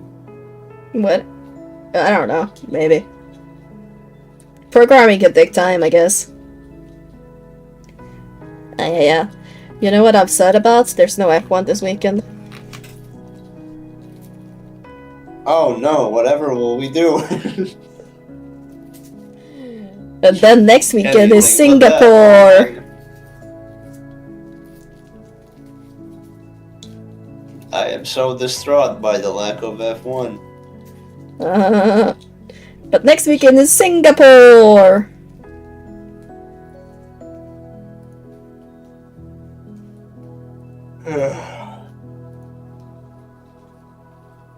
But I can't sleep. I'm working third shift tomorrow. That's right, isn't it? Now I really want to put my hand through a window and cut myself to death. Blamau? Stupid black company practices, but damn, I like money. What? What do you mean black company? What does that entail? What practices are we doing here, my friend? I don't know. I don't know. Oh no. Getting Black exploited. companies. Oh shit. Exploitation, you say? The unethical practices of exploiting each. Anything but that. Ay ay It ay. seems my electricity has stabilized at least. Maybe I can play Dark Souls 3. Yeah, we'll see about that. So the total score for young Xylomin was 48.5 points. 0.5? What did that come from? Yeah. I'm guessing that the Sanctuary Guardian was manufactured. That's from where it got. Yeah, I have heard Black Company before as a term, which sweet, sweet time and a half pay. 48.5. That's a new high score because nobody ever took this test. It's a very selective test. Yeah, we'll figure out the general rankings later. We'll see, if she gets better or worse. Probably worse because next is Dark Souls 2. I'm just looking forward to Formula 1 next week.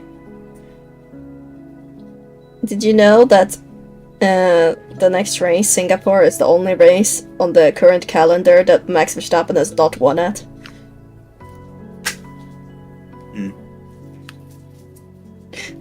No, there's not one tomorrow. There's one next week, though.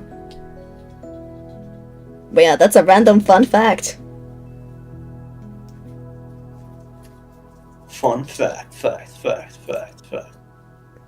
Which is kind of insane in a way, though. Like, oh, he's won at every track.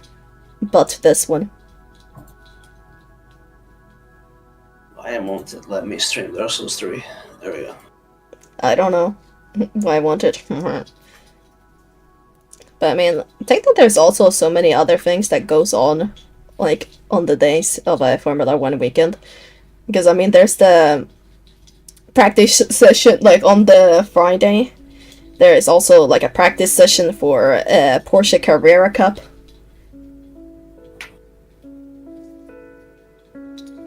Good, I don't like the Mr. The Last Dandelion. Hope he doesn't win this one. What?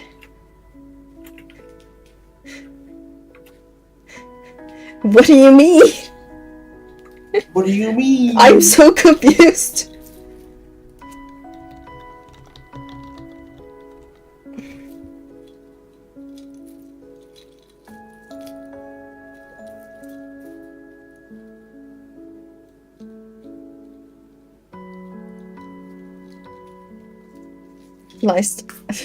For Ice Age, I was so long ago since I ever watched it, I don't remember anything about Ice Age.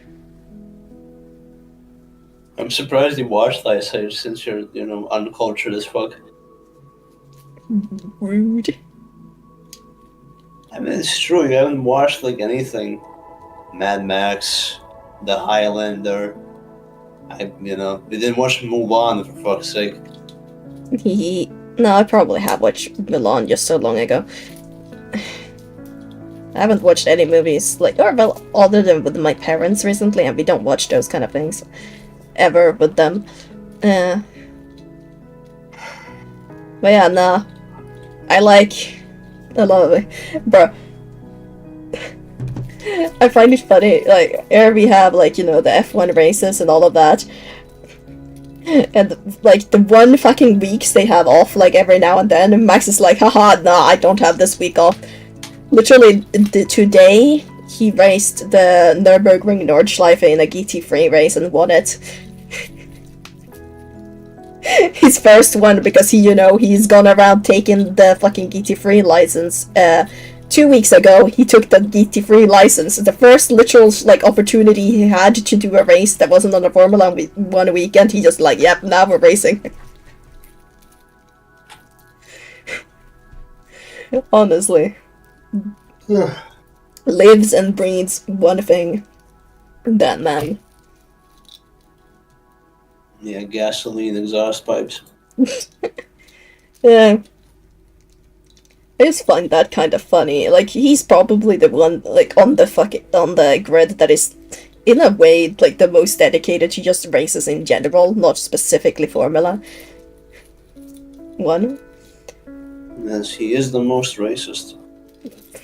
That is not true at all, but okay. Well, he's good at racing, right? Mm-hmm. He's very knowledgeable on the racing subject. So he's the best racist. Yeah, That's totally the right term. I mean, that is an objective truth. Is he or is he not good at racing? If one, then must be the other. I think they usually say racer, but yes. Well, yes, but he's also white and from the Netherlands, so he must be racist. Like, there's no choice in the matter. Technically, he's from Belgium, but he races for the Netherlands because that's where his mother's from. And that's close enough to being German, so, racist. Bro, that is so rude. You can't beat a Serbian man on who is racist and who isn't. I know everything.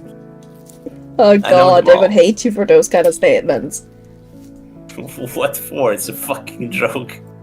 I know. What is a joke? Don't worry about it. The racist part. Don't say Actually, the joke was that he was good at racing, actually. Bro, You see, that's like a rage bait on the level like of... that one video Hey, of you're a short. dude saying he'll raid all the races in the world. Huh? Are we talking like races as in race tracks or races as in... I don't know, man. This whole joke went south like yesterday. Yeah, I know. It's a bit weird that the words are very, like, basically the same. Ends up rating racetracks. Yeah, thought so. It's a crazy hamburger or something. It's just the damn words are not working properly.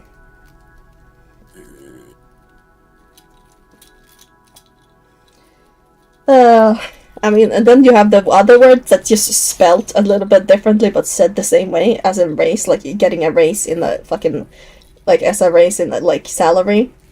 Said the exact same way, but it's, obviously spelled different, but like, if you're just talking, how the fuck will you know which one, like, in certain contexts, you can't know which one they mean, because it said, like, all three words are said the exact same way.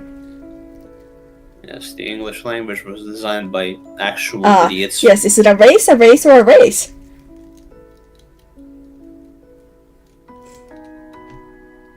Ah! The logic is astounding.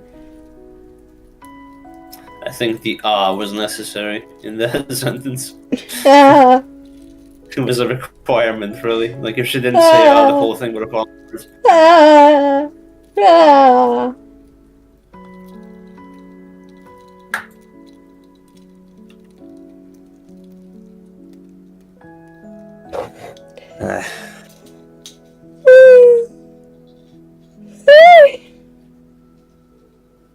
Okay, Found you it. two Oh go god, to each sleep found the already. video. You can send it on Discord each. But yeah, no, I need to go sleep. You both go sleep already. I can't because I have to work third shift. If I Yeah. sleep now, then I won't sleep. Sad. Okay. Well, Good night, people. Oyasumi nazai. It's time to sleep. Bye bye.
Did you end the stream or? No, they can hear you. You said they couldn't hear me. You lying Now they whore. can. Haha. Bye bye.